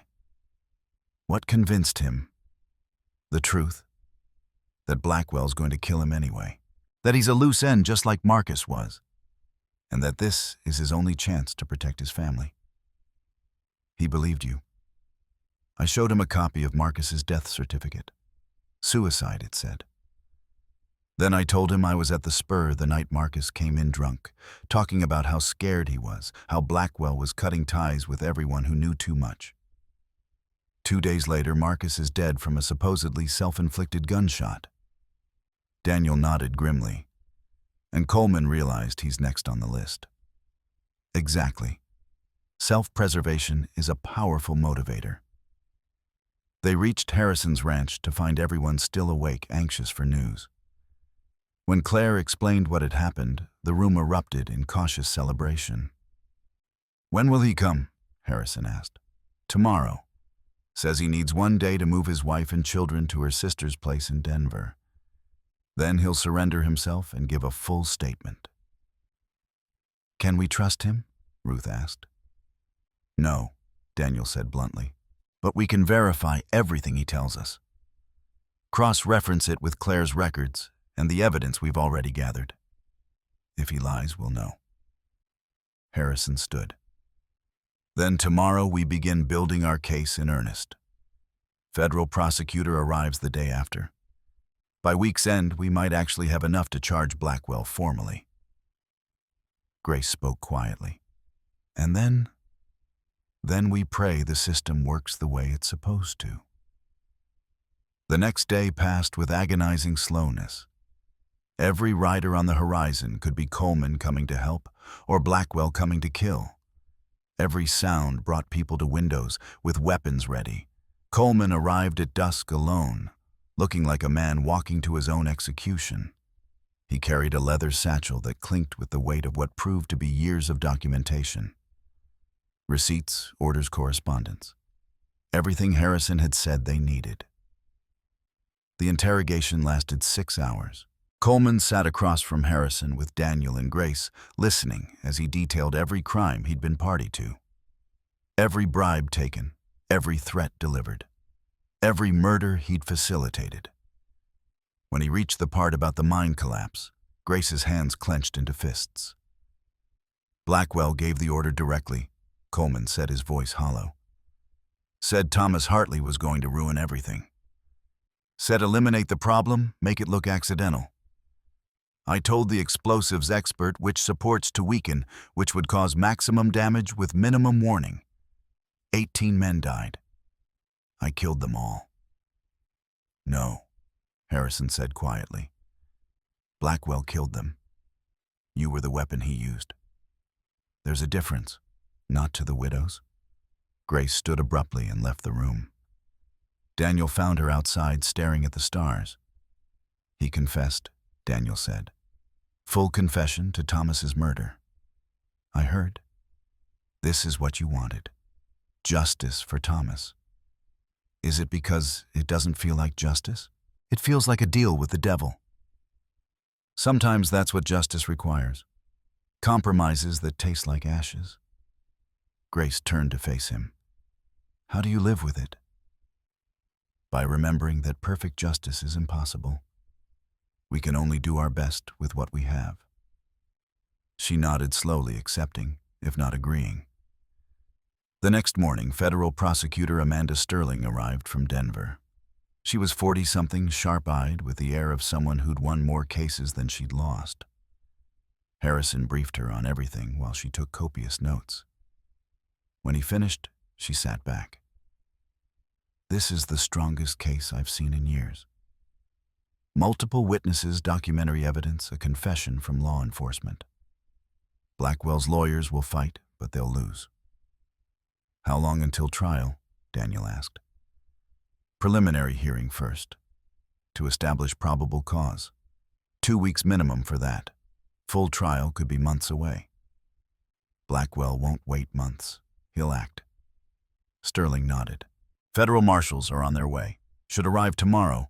We'll have protection for all key witnesses. How many marshals? 5. Daniel did the math. 5 marshals plus 20 townspeople defended against however many men Blackwell could hire. Still not great odds, but better than before. Sterling spent the next 3 days preparing their case, interviewing every witness, organizing evidence into a coherent narrative. She was thorough professional and increasingly convinced of victory. On the 4th day, everything changed. A telegram arrived from Denver. Sterling read it, and her face went white. What? Harrison asked. Judge Aldridge has been assigned to the preliminary hearing. That's good, isn't it? Aldridge is respected, experienced. Aldridge is also on Blackwell's payroll. Federal investigators have been building a corruption case against him for months. But they haven't moved yet, and didn't want to tip him off. Daniel felt his stomach drop. So the hearing is rigged? Possibly. Probably. Unless we can prove Aldridge's corruption before the hearing. How? Sterling pulled out more telegrams. My contacts in Denver have been investigating. They have evidence of multiple bribe payments to Aldridge's account. But nothing directly traceable to Blackwell, and nothing that proves bias in this specific case. Then we need to catch him in the act, Claire said. Make him reveal his bias in open court. How? Grace asked. Claire smiled grimly. By baiting him. By presenting evidence so damning that an honest judge would have to rule in our favor. When Aldridge doesn't, when he makes obviously biased rulings, that itself becomes evidence. It was risky. If they revealed all their evidence in the preliminary hearing and Aldridge still ruled for Blackwell, they'd have shown their entire hand for nothing. But Sterling was warming to the idea. We'd need federal observers present, other judges, investigators, people who can document Aldridge's bias. Build a case for appeal and for his removal.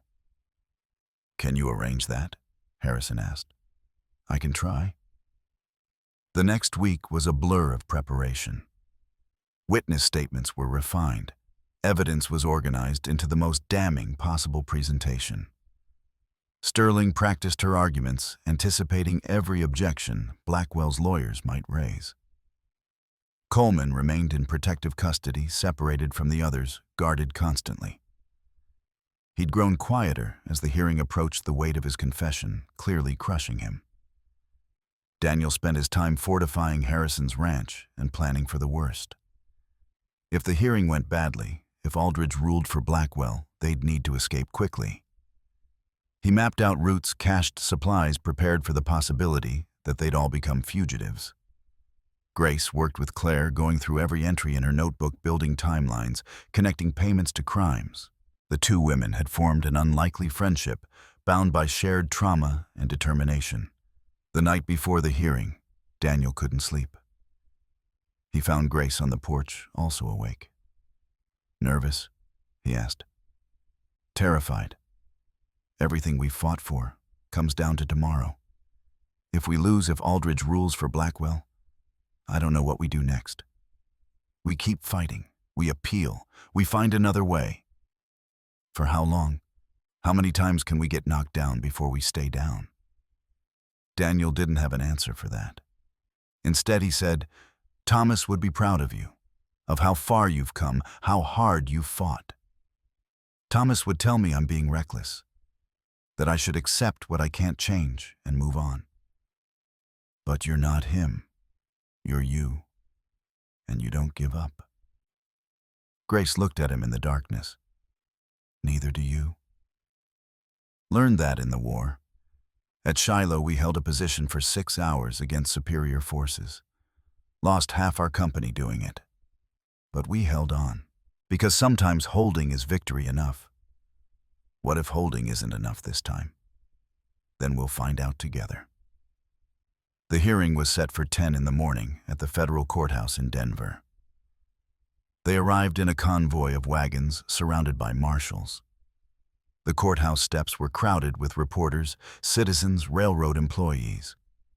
Word had spread about the case, and people wanted to see how it played out. Inside the courtroom was packed.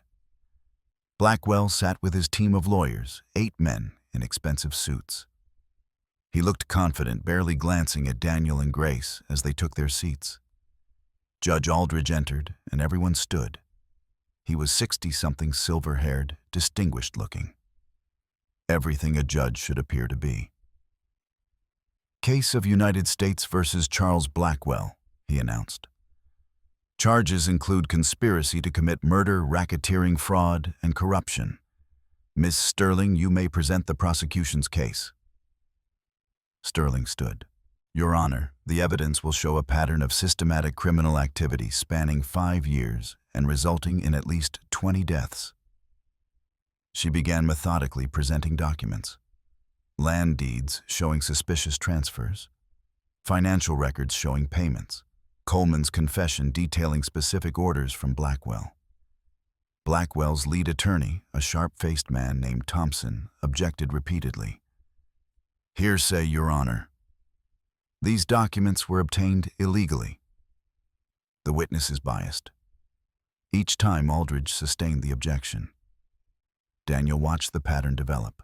Sterling would present solid evidence, Thompson would object on flimsy grounds, and Aldridge would side with the defense. It was subtle enough to seem like normal judicial discretion to a casual observer. But to anyone paying attention, the bias was clear.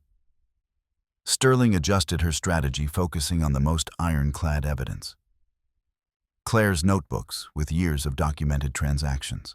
"Your Honor, these are contemporaneous records kept by a civilian observer. They document payments from Charles Blackwell to Sheriff Coleman, payments that coincide with specific acts of violence against property owners." Thompson stood. "This witness is a prostitute. Her credibility is suspect." Aldridge nodded. "Sustained. The court finds this witness lacks credibility." Murmurs ran through the gallery. That ruling was harder to justify.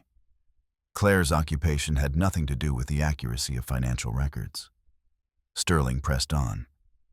"Then let's discuss the mine collapse. Federal inspectors found evidence of deliberate sabotage. Support beams weakened in a pattern consistent with planned demolition." She called an expert witness, a mining engineer, who explained in technical detail how the collapse had been engineered. Thompson objected. "Speculation." "Sustained," Aldridge said. Now the observers were taking extensive notes. Aldridge's bias was becoming undeniable. When Coleman took the stand, the tension in the room ratcheted higher. The former sheriff looked haggard, his hands trembling as he was sworn in. Sterling led him through his testimony. Coleman detailed every order from Blackwell, every crime, every cover-up. His voice was steady, his memory detailed. Thompson's cross-examination was brutal. "You're a confessed criminal testifying to avoid prison, correct?" "Yes." "You'd say anything to get a reduced sentence?" "No, I'm telling the truth." "A truth remarkably convenient for your purposes." Aldridge interrupted. "The court notes the witness's credibility is questionable given his admitted crimes." Sterling shot to her feet. "Your Honor, that's for the jury to decide, not the court. I'm making a preliminary finding for the record." The afternoon wore on. Each piece of evidence was challenged. Each ruling went against the prosecution. By 4 o'clock, it was clear which way Aldridge was leaning. Then Sterling played her final card. "Your Honor, we have one more witness. Via deposition, Margaret Hayes, Mr. Blackwell's former secretary." She presented the deposition taken in New York just days before. Margaret testified to typing every order, every communication, every piece of correspondence that proved Blackwell's direct involvement. Thompson objected. "Hearsay. The witness isn't present for cross-examination." "The deposition was taken under oath with defense counsel present," Sterling countered. "It's admissible."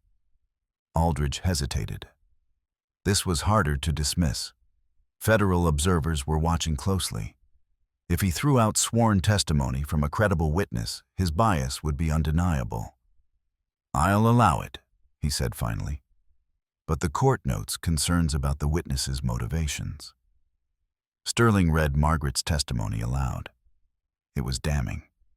Specific dates, specific orders, specific amounts. Everything was corroborated by documents already in evidence. When she finished, this courtroom was silent. Then Judge Aldridge said the words that proved his corruption beyond doubt. "Having heard the evidence, this court finds insufficient probable cause to proceed to trial. Case dismissed." The courtroom erupted. Sterling was on her feet shouting objections. The gallery broke into chaos. Federal observers surrounded Aldridge, demanding explanations. "This is a travesty," Sterling yelled. "Your Honor, you've ignored overwhelming evidence." "My ruling stands," Aldridge said coldly. "Court is adjourned." Marshals moved to surround Coleman, protecting him from the surge of angry citizens. Blackwell stood smiling, shaking hands with his lawyers. Daniel felt the floor drop out from under him. They'd lost. Despite everything, despite the evidence, despite the confessions, they'd lost.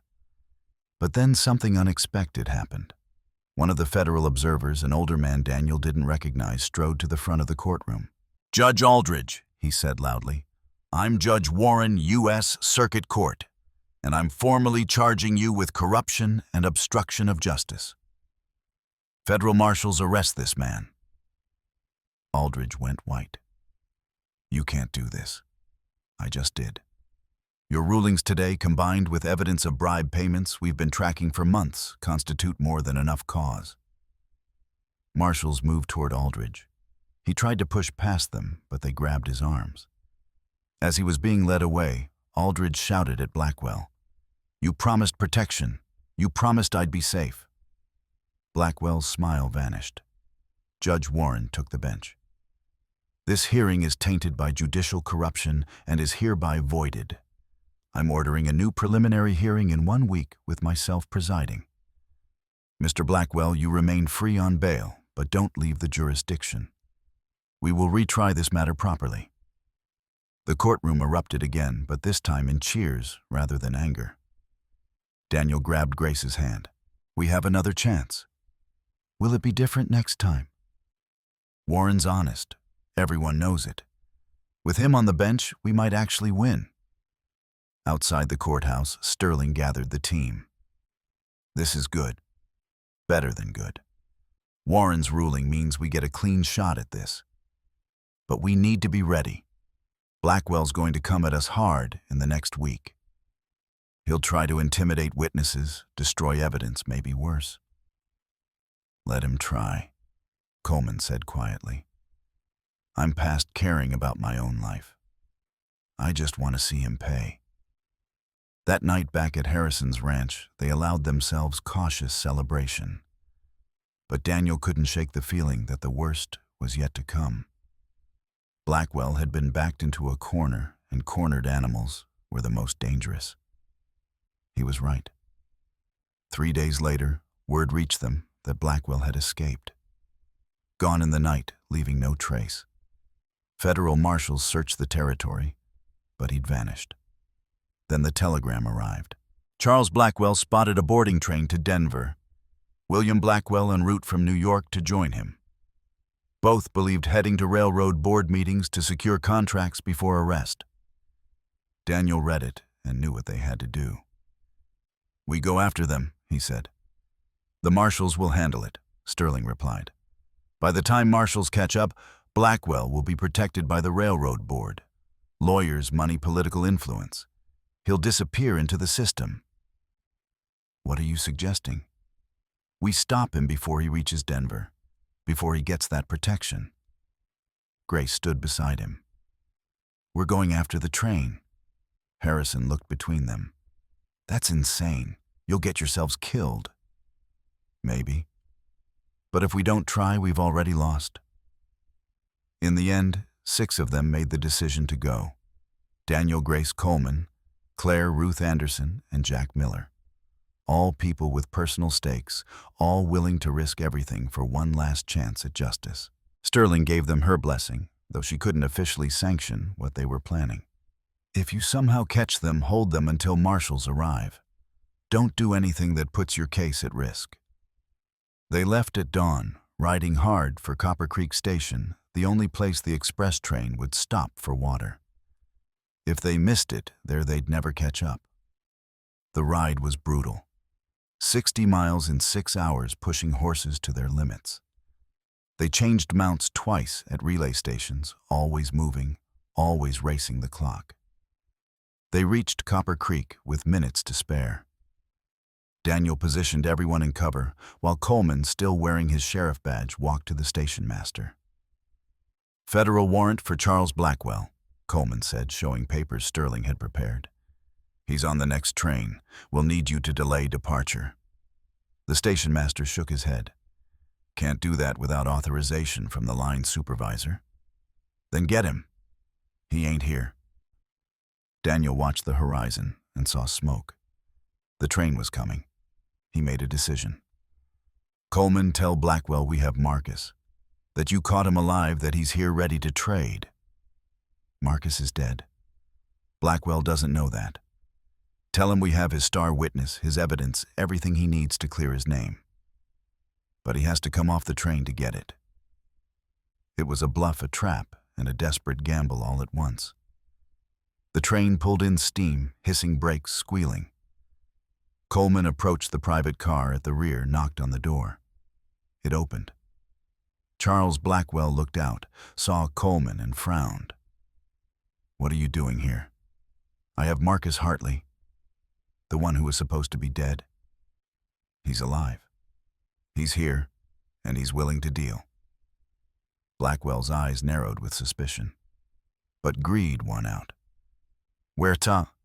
Water Tower. Said he'd only meet you personally. Blackwell conferred with someone inside the car. Then he and his brother William emerged, followed by 4 bodyguards. They walked toward the water tower, where Daniel had said Marcus would be waiting. Daniel and the others revealed themselves, guns drawn. That's far enough, Daniel called out. Blackwell stopped, realizing he'd been tricked. His hand moved toward his coat. Don't, Daniel warned. You're outnumbered and outgunned. You have no authority here, William said coldly. Federal warrant says otherwise. One of the bodyguards drew his weapon. Daniel shot him in the leg before he could aim. The man went down screaming. The other bodyguards raised their hands. Smart, Grace said from her position behind cover. Charles Blackwell's face twisted with rage.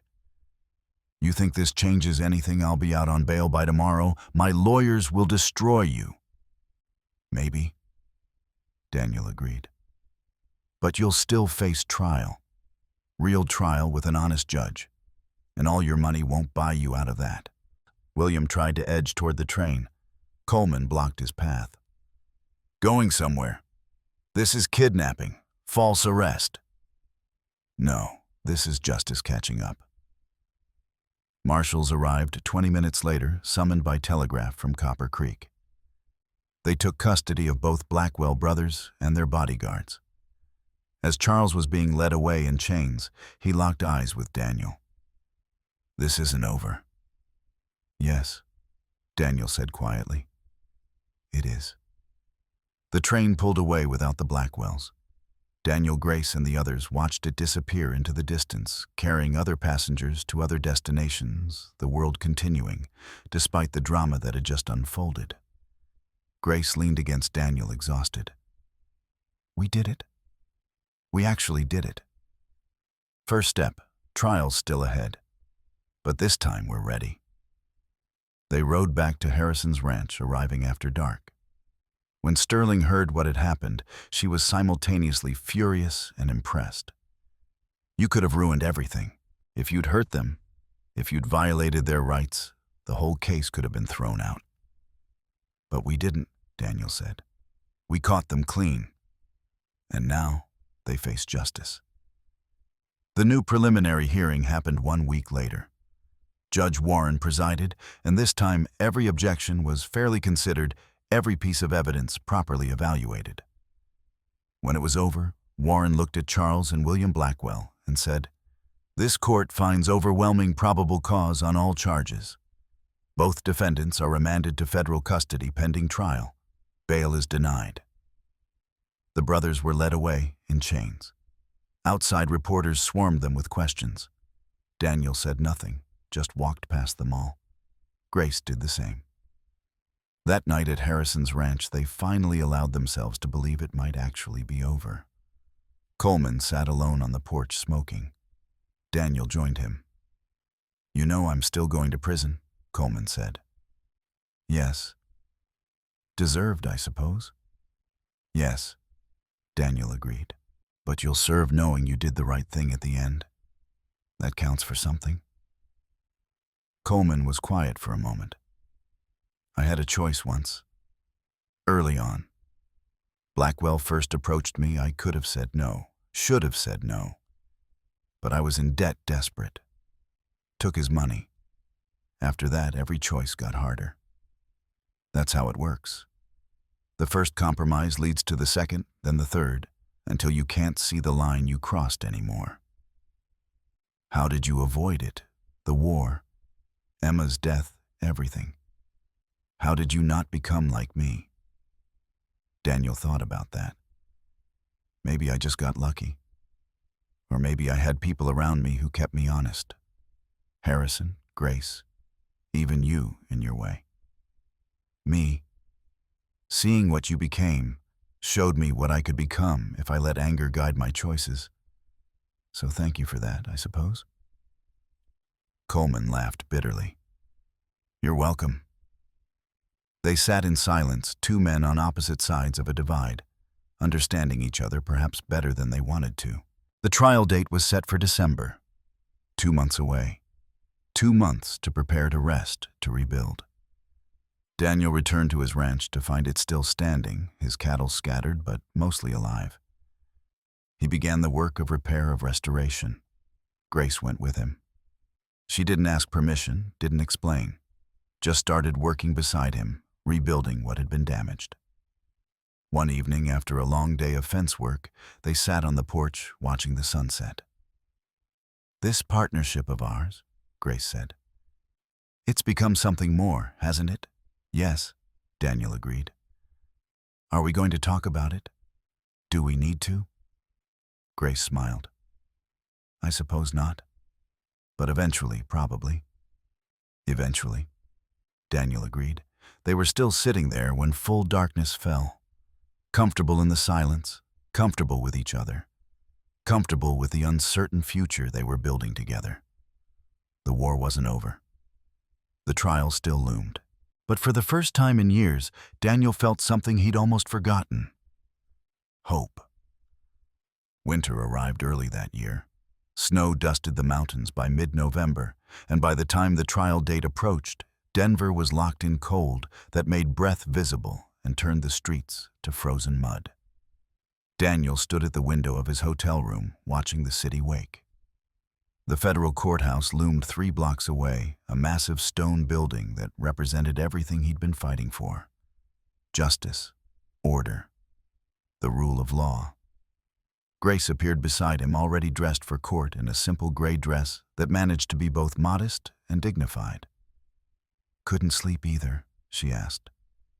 "Keep thinking about Emma, about Thomas, about everyone who died to get us to this moment." "They're watching," Grace said quietly. "Wherever they are, they're watching. I hope so." The trial of Charles Blackwell began at 9 o'clock sharp. The courtroom was packed, every seat filled, people standing in the back and overflowing into the hallway. Reporters from newspapers across the territory jammed the front rows, pencils ready. Judge Warren took the bench with his characteristic stern efficiency.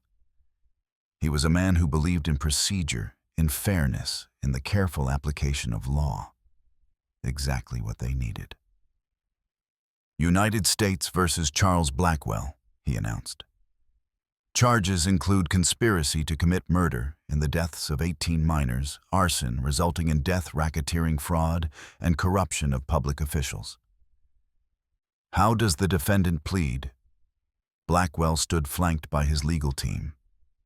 He'd lost weight during his incarceration, his expensive clothes hanging loose on his frame. But his eyes still held that calculating intelligence.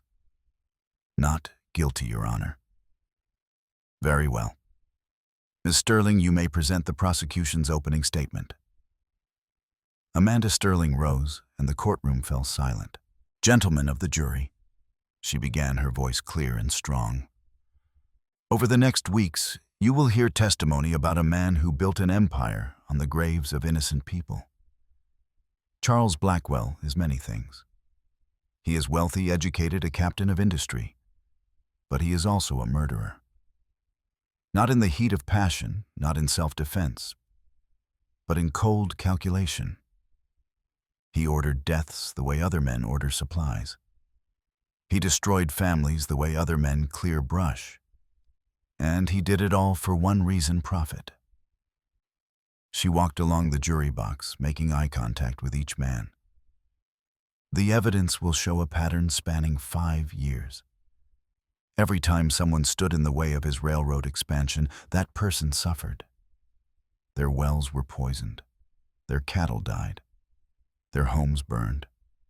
And when simple intimidation failed, they died. 18 miners in a single day, their deaths carefully engineered to look accidental. A young mother and her unborn child burned alive when their home was torched. Dozens more whose names we may never know." Sterling returned to her table, picked up a thick ledger. "This is Mr. Blackwell's own record of these crimes, written in his hand, documented with the precision of a bookkeeper. $5,000 for Thomas Hartley, $3,000 for Emma Morgan. Amounts paid to killers, amounts he considered acceptable costs of doing business." She set the ledger down with deliberate weight. "By the end of this trial, you will know beyond any doubt that Charles Blackwell is guilty. And you will have the opportunity to tell him and all men like him that in America no amount of money places you above the law." The defense attorney Thompson stood for his opening statement. He was smooth-polished and expensive.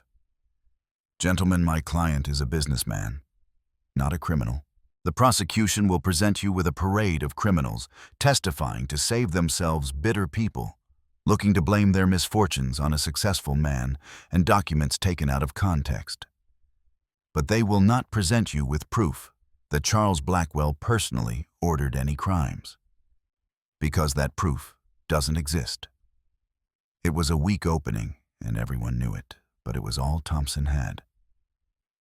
The prosecution's case began with documentary evidence. Sterling methodically presented land deeds, financial records, the infamous ledger. Expert witnesses authenticated handwriting, explained timelines, connected payments to crimes. On the third day, Marcus's deposition was read into the record.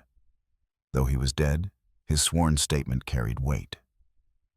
He detailed recruitment by Blackwell, described specific conversations, provided dates and amounts that matched the ledger perfectly. Coleman took the stand on day 4. He'd aged years in the months since his arrest. His hands shook as he was sworn in, and his voice cracked on the first few words. But as Sterling led him through his testimony, he found strength in truth-telling. Mr. Blackwell told me explicitly that Thomas Hartley was a problem, Coleman said. He said, and I quote, "Eliminate him. Make it look accidental. I don't care about collateral damage." Thompson's cross-examination was brutal. "You're testifying to avoid hanging, aren't you?" "I'm testifying to tell the truth."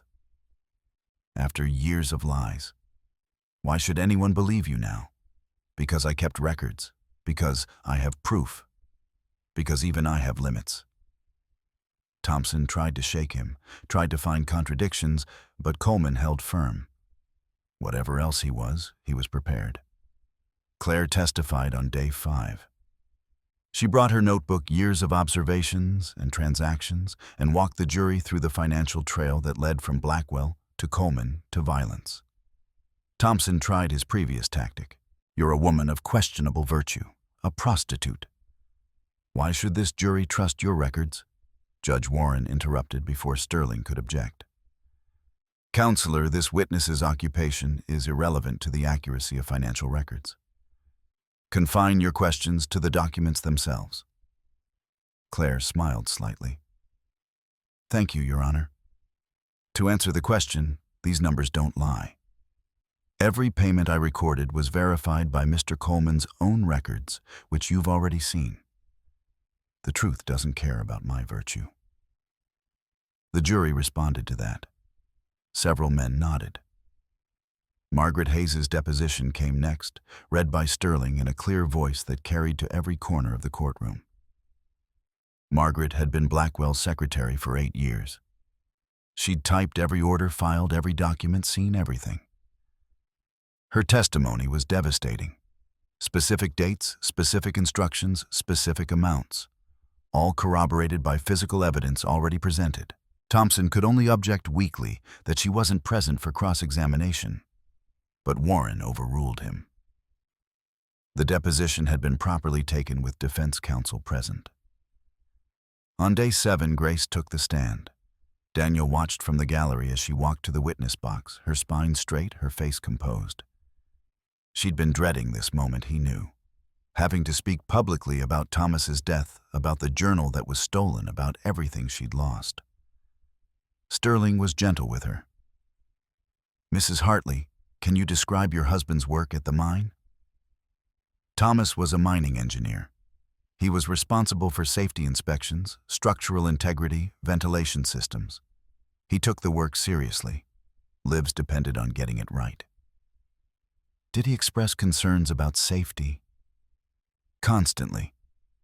He documented violations in a journal, showed them to supervisors, to mine management. He was told to ignore them, that the company couldn't afford delays. What happened when he persisted? Grace's voice remained steady. He planned to submit a formal report to federal inspectors. He told me the night before the collapse.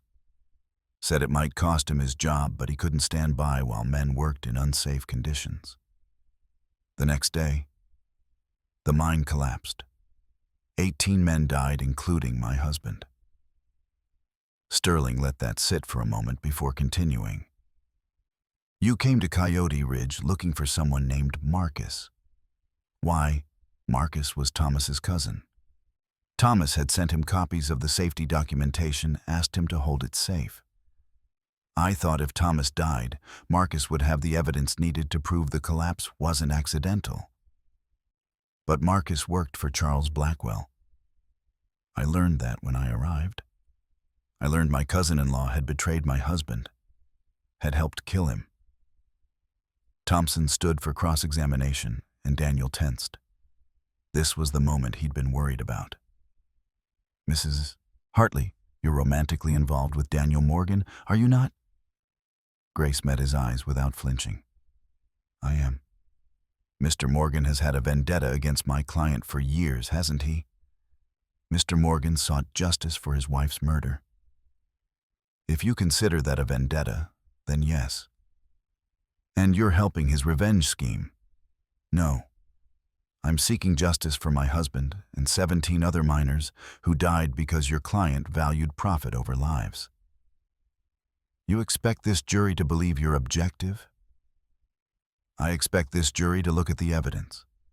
Documents don't have vendettas, Mr. Thompson. Numbers don't seek revenge. The truth stands regardless of who presents it." Thompson tried several more angles, but Grace remained unshakable. When she stepped down, Daniel saw tears in her eyes, but her head was still high. Daniel testified on day 8. He detailed his 5-year investigation, the evidence he'd gathered, the pattern he'd documented. Thompson tried to paint him as obsessed as manufacturing evidence to support a predetermined conclusion. "Isn't it true you blamed my client for your wife's death long before you had any proof?" "I blamed the person responsible. As I gathered evidence, that person's identity became clear." "But you started with a conclusion and worked backward." "No. I started with questions and followed evidence to answers. That's called investigation." The trial continued for 3 weeks.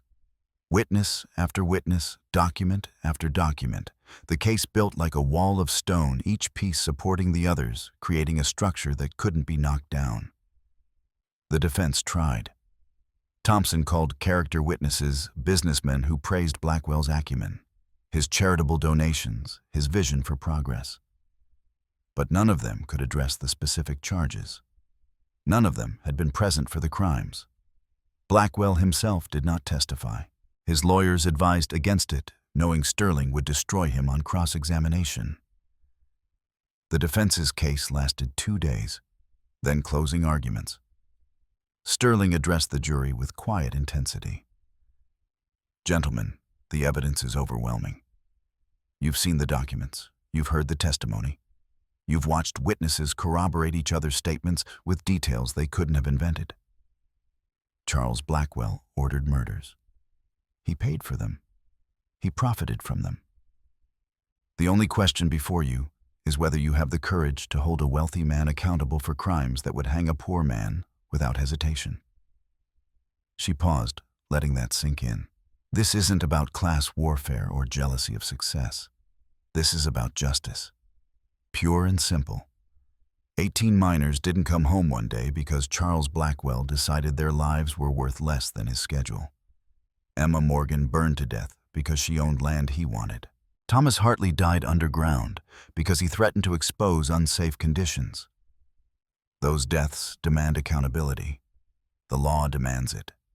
Justice demands it. And I believe you will deliver it. Thompson's closing was technically proficient, but emotionally hollow. He argued reasonable doubt attacked witness credibility and suggested alternative explanations. But his heart wasn't in it. He knew what the jury knew. His client was guilty. Judge Warren gave jury instructions clear and precise. The 12 men filed out to deliberate. The wait was agony. Daniel paced the courthouse hallway. Grace sat on a bench, hands folded outwardly, calm. Claire stood at a window watching the street. Coleman sat alone, head bowed, praying, or simply existing. Daniel couldn't tell which. 6 hours passed. Then word came. The jury had reached a verdict. Everyone filed back into the courtroom. The spectator section filled instantly, people pushing for position. Judge Warren called for order, threatening to clear the room if people couldn't remain quiet. The jury foreman stood a middle-aged farmer named Henderson. He held a piece of paper, his hand rock steady. "Has the jury reached a verdict?" Warren asked. "We have, Your Honor." "On the charge of conspiracy to commit murder, in the deaths of 18 miners, how do you find—" Henderson's voice carried to every corner of the room. Guilty. The courtroom erupted. Warren's gavel cracked like a gunshot. Order, I will have an order. Silence fell, but the energy in the room was electric. Henderson continued through every charge: arson resulting in death, guilty; racketeering, guilty; fraud, guilty; corruption of public officials, guilty; every count, guilty. Charles Blackwell's face was drained of color. His lawyers put hands on his shoulders, preventing him from standing, from speaking, from doing anything that might make matters worse. Grace's hand found Daniel's. Her fingers were ice cold and trembling. Judge Warren addressed the defendant. Charles Blackwell, a jury of your peers has found you guilty on all counts. These are capital crimes. However, given your cooperation in identifying other conspirators and the testimony of witnesses who chose conscience over complicity, this court sentences you to life imprisonment without possibility of parole. You will be transferred to federal penitentiary immediately. May God have mercy on your soul. Marshals moved forward, placed Blackwell in chains. As they led him past Daniel, the industrialist stopped. This changes nothing, he said quietly. The railroad will be built. Progress continues. You've won nothing. I've won justice for Emma, Daniel replied.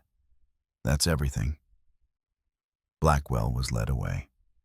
The courtroom dissolved into celebration. Reporters rushed for the doors, racing to file their stories. Victims' families embraced, crying and laughing at once. Outside, the winter sun was setting, painting the snow-covered city in shades of gold and rose. Daniel stood on the courthouse steps, breathing free air, feeling something that had been locked inside him for 5 years, finally released. Grace stood beside him. It's really over. Yes. What do we do now? We live, we rebuilt. We remember them by living well. But even as he said it, Daniel felt uneasy. Something wasn't finished. Some threat still lingered. His instincts were proven correct the next morning. A man appeared at Harrison's ranch, where they'd all gathered to celebrate and rest. He arrived in an expensive carriage drawn by matched horses, his clothes tailored, his bearing aristocratic. My name is Victor Blackwell, he announced. Charles's cousin. I've come to make you an offer. Daniel met him at the door, blocking entry. Not interested. You haven't heard it yet. Don't need to. Your cousin's in prison. That's enough of an answer, enough. Victor smiled, and it was colder than the winter wind. My cousin was emotional. I made mistakes. I don't make mistakes. The Colorado Railroad expansion will continue. I'm now in charge. But we can do this 2 ways. Peaceful, where everyone is fairly compensated and we all move forward. Or painful, where I use every legal means at my disposal to destroy you, bankrupt you, tie you in courts for decades. That's a threat, Grace said from behind Daniel. That's business. I'm offering a transaction. Drop your civil suits. Accept fair market compensation for damages. Let the past stay buried. In return, I ensure the railroad is built properly, safely, with no further crimes. You expect us to trust Blackwell? Claire asked. I expect you to recognize reality. Charles is gone. But the railroad has investors, board members, and political backing. It's bigger than one man. I'm offering you the chance to be part of progress rather than obstacles to it. Harrison stepped forward. What guarantees do you offer? Written contracts, federal oversight, complete transparency in land acquisitions going forward. And my personal assurance that what happened under Charles will never happen again. It was a good offer. Too good. Daniel knew it was a trap, but he couldn't quite see how. We need time to consider, Harrison said. You have 48 hours. After that, my offer expires and legal warfare begins. Victor departed, leaving behind an envelope with formal terms. The debate lasted through the night. It's everything we fought for, Ruth Anderson argued. Fair compensation, safe practices, justice served. It lets him win, Grace countered. He's using his cousin's conviction to seize power. We're helping him profit from Charles's crimes. The families need money, Jack Miller said. Winter's coming. Debts are piling. Pride doesn't feed children. Coleman, listening from the corner, finally spoke. It's a trick. Has to be. Victor's smarter than Charles, more ruthless. He wouldn't offer this unless it benefits him more than us. Then what's his angle? Harrison asked. Don't know yet, but it's there. In the end, they voted. 12 families in favor of accepting Victor's offer, 5 against. Democracy won. Daniel negotiated the final terms with Victor. $100,000 divided among affected families. Written acknowledgement of wrongdoing. Federal safety inspectors stationed at all railroad work sites. And one additional requirement. You testify at William's trial, Daniel said. Victor raised an eyebrow. William, your other cousin, the one in New York who funded Charles's operations. He's being charged as a co-conspirator. You testify to what you know about his involvement or no deal. Victor considered this carefully. Daniel saw calculation happening behind those cold eyes. William Blackwell was a rival, another potential heir to the family fortune. Removing him would consolidate Victor's power. Agreed, Victor said finally. I'll testify to facts I personally witnessed. Nothing more. They shook hands. Daniel felt like he'd just made a deal with something dark and dangerous, but the families needed this. Justice couldn't be the only priority. William Blackwell's trial began 2 weeks later. It was shorter than Charles's, much of the evidence already established. But Victor's testimony was the linchpin. He took the stand wearing an expression of sorrowful duty, a man forced to betray family for the sake of truth. William funded the entire Colorado operation, Victor testified. I was present at a family dinner in December 1884 when he explicitly told Charles to, and I quote, accelerate the timeline, remove all obstacles. I don't care about body count. He authorized $50,000 for what he called necessary expenses. We all knew what that meant. Sterling pressed him for details, and Victor provided them with devastating precision. Dates, amounts, specific conversations. All of it was corroborated by documents William's former secretary, Margaret, had provided. William's conviction took only 3 days of deliberation. Life in prison, same as his cousin.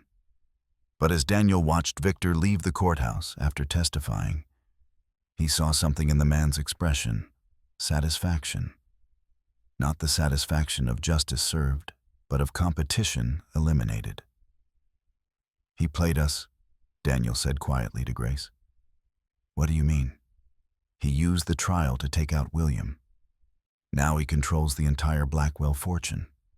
The railroad, everything. We gave him the empire he wanted. Grace paled. Can we stop it? Not legally. He hasn't committed any crimes we can prove. That night, Daniel couldn't sleep. He sat on Harrison's porch, rifle across his lap, watching the darkness. Something felt wrong. Victor was too confident, too satisfied. Men like that didn't just walk away after losing. At midnight, a rider approached fast. One of Harrison's ranch hands, his horse lathered and heaved. Judge Mr. Morgan, federal marshals, just arrested Victor Blackwell. Everyone tumbled out of the house. What, why? Harrison demanded. Hired assassin. Caught setting up a sniper position near the courthouse. Confessed that Victor paid him to eliminate key witnesses. Starting with you, Mr. Morgan. Daniel felt cold wash over him. When, tomorrow, during the celebration ceremony, you were all going to be on the courthouse steps for photographs. Perfect target situation. Where's Victor now? Federal custody. They have the assassin's signed confession, payment records, everything. He's done. The next morning, they learned the full scope. Victor had planned to eliminate Daniel, Grace, Coleman, and Claire. With the primary witnesses dead, and both his cousins in prison, he would control the Blackwell interests, with no one left who could testify against him. But the assassin, a professional killer named Graves, had gotten nervous about killing so many people in broad daylight. He'd gone to federal marshals with his concerns and been offered immunity to testify. Victor's trial was swift. Conspiracy to commit murder. The assassin testified. Payment records were clear. Victor was sentenced to life, joining his cousins in federal prison. "The whole family," Grace said wonderingly. "All three of them. Gone." "Justice," Daniel said. "Real justice. Finally." The celebration that had been planned for the courthouse steps happened at Harrison's ranch instead. All the families, all the defenders, everyone who'd fought together. Coleman was there too, though, in chains and under guard. His sentence was 20 years for his role in Blackwell's crimes, with possibility of parole in 10 if he maintained good behavior. He approached Daniel during the gathering. "I wanted to say goodbye. They're transferring me tomorrow." "Good luck," Daniel said. "I don't deserve it, but thank you." Coleman paused. "I know this doesn't fix anything I did, but I'm glad we stopped them. All of them." "Me too." Coleman started to turn away, then stopped. "One more thing. There's someone outside. Rode this morning, says he needs to speak with you urgently." Daniel frowned and walked to the front of the house. A man stood by the gate, well-dressed, nervous. "Mr. Morgan, my name is Richard Hayes, Margaret's brother. I came to warn you. There's a fourth Blackwell." Daniel went cold. "What?" "Cousin from the East Coast branch. Nathaniel Blackwell. He's gathering resources, hiring lawyers, planning to appeal all 3 convictions. Says his family was railroaded, no pun intended. He's dangerous, and he's coming." "When?" "Already here. I arrived in Denver yesterday." Daniel ran back inside, found Judge Warren, who was attending the celebration. "We have a problem." Warren listened, then shook his head. "The convictions are solid. Appeals will fail. Nathaniel can hire all the lawyers he wants, but the evidence is overwhelming." "It's not just about courts," Daniel said. "If he's anything like his cousins, he'll try other methods. We'll be ready." But Daniel's unease remained. He found Grace told her everything. "It never ends, does it?" she said quietly. "It will, eventually. Just not today." The next morning proved Daniel's instincts correct. Gunfire erupted from the tree line east of Harrison's ranch. A single-shot professional from a distance. Coleman, who'd been standing on the porch saying goodbye to his family before transfer, jerked backward. Blood bloomed on his chest. He collapsed. Daniel dove for cover, pulling Grace down with him. More shots followed, but Wild panicked. The sniper was fleeing. Harrison's men mounted up, gave chase. They found the rifle still warm, but no shooter. Daniel knelt beside Coleman, pressing hands against the wound. Blood pumped between his fingers. Too much blood. "Get a doctor," he shouted. But Coleman grabbed his wrist. "No point. Lung shot. I'm done." "Don't talk like that, Daniel." Coleman's voice was fading. "I'm glad. Saved someone. Finally." He died there on Harrison's porch, his last act one of redemption rather than corruption. His family wept over his body while marshals searched for the assassin. They found evidence 3 hours later. A hotel room rented to Nathaniel Blackwell, maps of Harrison's ranch, sniper equipment. The man himself was gone and fled on the morning train. Warrants were issued. A manhunt began. But Nathaniel had money and connections. He disappeared into the machinery of wealthy criminals who knew how to hide. The funeral was held 2 days later. Coleman was buried in Coyote Ridge, despite protests from some who felt he didn't deserve that honor. Grace argued for it. He died trying to be better than he was. That deserves something. Daniel agreed. As they stood by the grave, Grace took his hand. I'm tired of fighting. Me too. Can we just live now? Just be... Yes, I think we can. They returned to Daniel's ranch, which had been repaired during the trials. The barn was rebuilt stronger than before. The fences mended. The cattle returned. Spring arrived slowly that year, winter reluctant to release its grip. But by April, green was showing on the hills and wildflowers dotted the meadows. Daniel was working on a new corral when Grace found him. I have something to tell you. He set down his hammer, turned to face her. These past months, working together, fighting together, nearly dying together. She paused, gathering words. I've fallen in love with you, not instead of Thomas. In addition to who I became after losing him, and I don't know what to do about that. Daniel was quiet for a long moment. I love you too. Have for a while now. Been afraid to say it because it felt like betraying Emma, but I don't think she'd see it that way. I think she'd want me to live. Really live. Thomas would want that for me too. So what do? We stop pretending this is just a business arrangement. We admit we're building something together. Daniel stepped closer, took her hands in his. Grace Hartley, I'm not good with fancy words, but I know I want to wake up every morning and see your face. I want to work beside you, laugh with you, face whatever comes with you. Will you marry me? On one condition. Name it. I keep my name, Grace Hartley Morgan. I don't erase my past. Thomas was part of my life. He shaped who I am. I won't pretend otherwise. I wouldn't want you to. Then yes, absolutely yes. They were married in June on the ranch under open sky with mountains as witnesses. Claire served as Grace's attendant, looking radiant, in a proper dress, her years at the spur, a fading memory. Harrison performed the ceremony, his old voice strong with emotion. The entire community attended. All the families they'd fought beside, all the people who'd stood up when it mattered.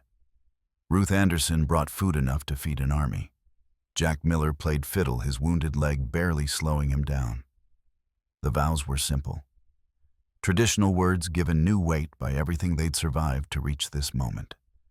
When Harrison pronounced them married, the cheer that went up could be heard in town 3 miles away. That evening, as the celebration continued, Daniel and Grace slipped away to the porch. They sat in companionable silence, watching the sun set over their land. Happy to... Daniel asked. More than I thought possible a year ago. Same. Do you think it's really over the fighting? With the Blackwells, probably not. Men like Nathaniel don't stop. But we stopped the worst of them. That's something. It's everything, Grace corrected. She leaned her head on his shoulder. We stood up. We didn't break. We won. Yes, we did. As darkness fell and stars emerged, the celebration moved inside. Music and laughter drifted out to where they sat. Ready to go back in? Grace asked. In a minute. Just want to sit here with you a bit longer. I can do that. They remained there, two people who'd lost everything, and found each other in the wreckage building something new from the ruins of their past. The war for justice had been won. Now the work of living began. Old Daniel finished his story as the last light faded from the sky. Ben sat motionless, absorbing everything he'd heard. So Nathaniel Blackwell got away. For a time. Marshals caught him 5 years later in Mexico. He died in prison in 1910. Natural causes, though, some said guilt finally caught up with him. And everyone else? Claire married Harrison's son, started her own geology firm. She died last spring at 73, successful and respected. Ruth Anderson ran for mayor, once served 2 terms, changed Coyote Ridge from the ground up. Jack Miller expanded his ranch, became one of the biggest cattle operations in the territory. Died rich and happy in 35. And Grandma Grace? Daniel smiled. Come inside. She'll tell you herself. They walked into the house where Grace sat by the fire reading. At 81, she was still sharp, still strong, still the woman who'd said, "That's perfect," and meant it. Telling stories again, Daniel. Our story. Grace looked at Ben. Did he make us sound heroic? Yes, ma'am. We weren't. We were terrified most of the time, but we did what needed doing. Ben sat across from her. Was it worth it? All the danger, the fear? Grace and Daniel exchanged a look, a lifetime of understanding passing between them. Your great-uncle Thomas tried to fight corruption alone, Grace said. He failed because he had no support, no allies. We succeeded because we had each other. Community. That's the lesson, Ben. Never fight alone, but always fight. Even when you're scared. Especially then. Courage isn't the absence of fear. It's acting despite it. Daniel added, your generation will face different fights, different enemies, but the principle remains. Stand up, stand together. Don't let fear or greed or power crush what's right. Ben nodded slowly. I'll remember. Good boy. Now go tell your mother dinner's ready. After Ben left, Grace moved to sit beside Daniel. Their children and grandchildren filled the house with noise and life. The ranch outside stretched in the darkness, productive and prosperous, a legacy built on principle. Do you ever regret it? Grace asked. The danger we put ourselves in? No. You? Not once. Though I wish Coleman had lived. He deserved that second chance. He got a moment of redemption. That's more than many people get. True. They sat in comfortable silence, listening to family laughter from the other room, feeling the weight of years and the lightness of choices made right.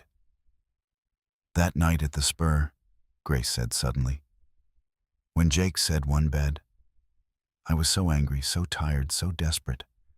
And I said, that's perfect. I didn't mean the bed. What did you mean? I meant the opportunity. To prove I wouldn't be ashamed. To claim my space in the world. To refuse to apologize for surviving. She smiled. Turned out to be true in ways I never imagined. Daniel took her hand, weathered fingers, intertwining. Everything good in my life came from that night. From you standing up. Everything good came from us standing together. The dinner bell rang. They stood slowly, age making movement careful, and walked together to join their family. Later, after everyone had eaten and the younger children were put to bed, Daniel found himself alone with Ben one more time. Grandpa, one more question. Ask. If you had to do it all again, knowing the danger, the pain, everything, would you? Daniel looked out the window at the ranch he'd built, at the family he'd raised, at the legacy of courage and principle he was leaving behind. Every single time, he said. Some things are worth fighting for, worth dying for if it comes to that. But more importantly, worth living for. You remember that. I will. That night, Daniel lay in bed beside Grace, their bedroom large and comfortable, filled with 53 years of shared life. Still perfect, he murmured. Grace smiled in the darkness. Still perfect. Outside, stars wheeled overhead. The mountains stood eternal. The land stretched away in all directions, free and wild and beautiful. And on a modest headstone in Coyote Ridge Cemetery, weathered by decades of wind and snow, 2 names were carved side by side. Thomas Hartley, Emma Morgan. Neither forgotten, both honored. their sacrifices the foundation on which others built lives worth living. Justice had been served. Love had been found. The stand had been worth taking. And somewhere in the darkness, in the vast sweep of history and human struggle, their story became one more thread in the tapestry of people who chose courage over comfort, principle over profit, justice over ease. The perfect stand. Not because it was easy or safe or certain, but because it was right.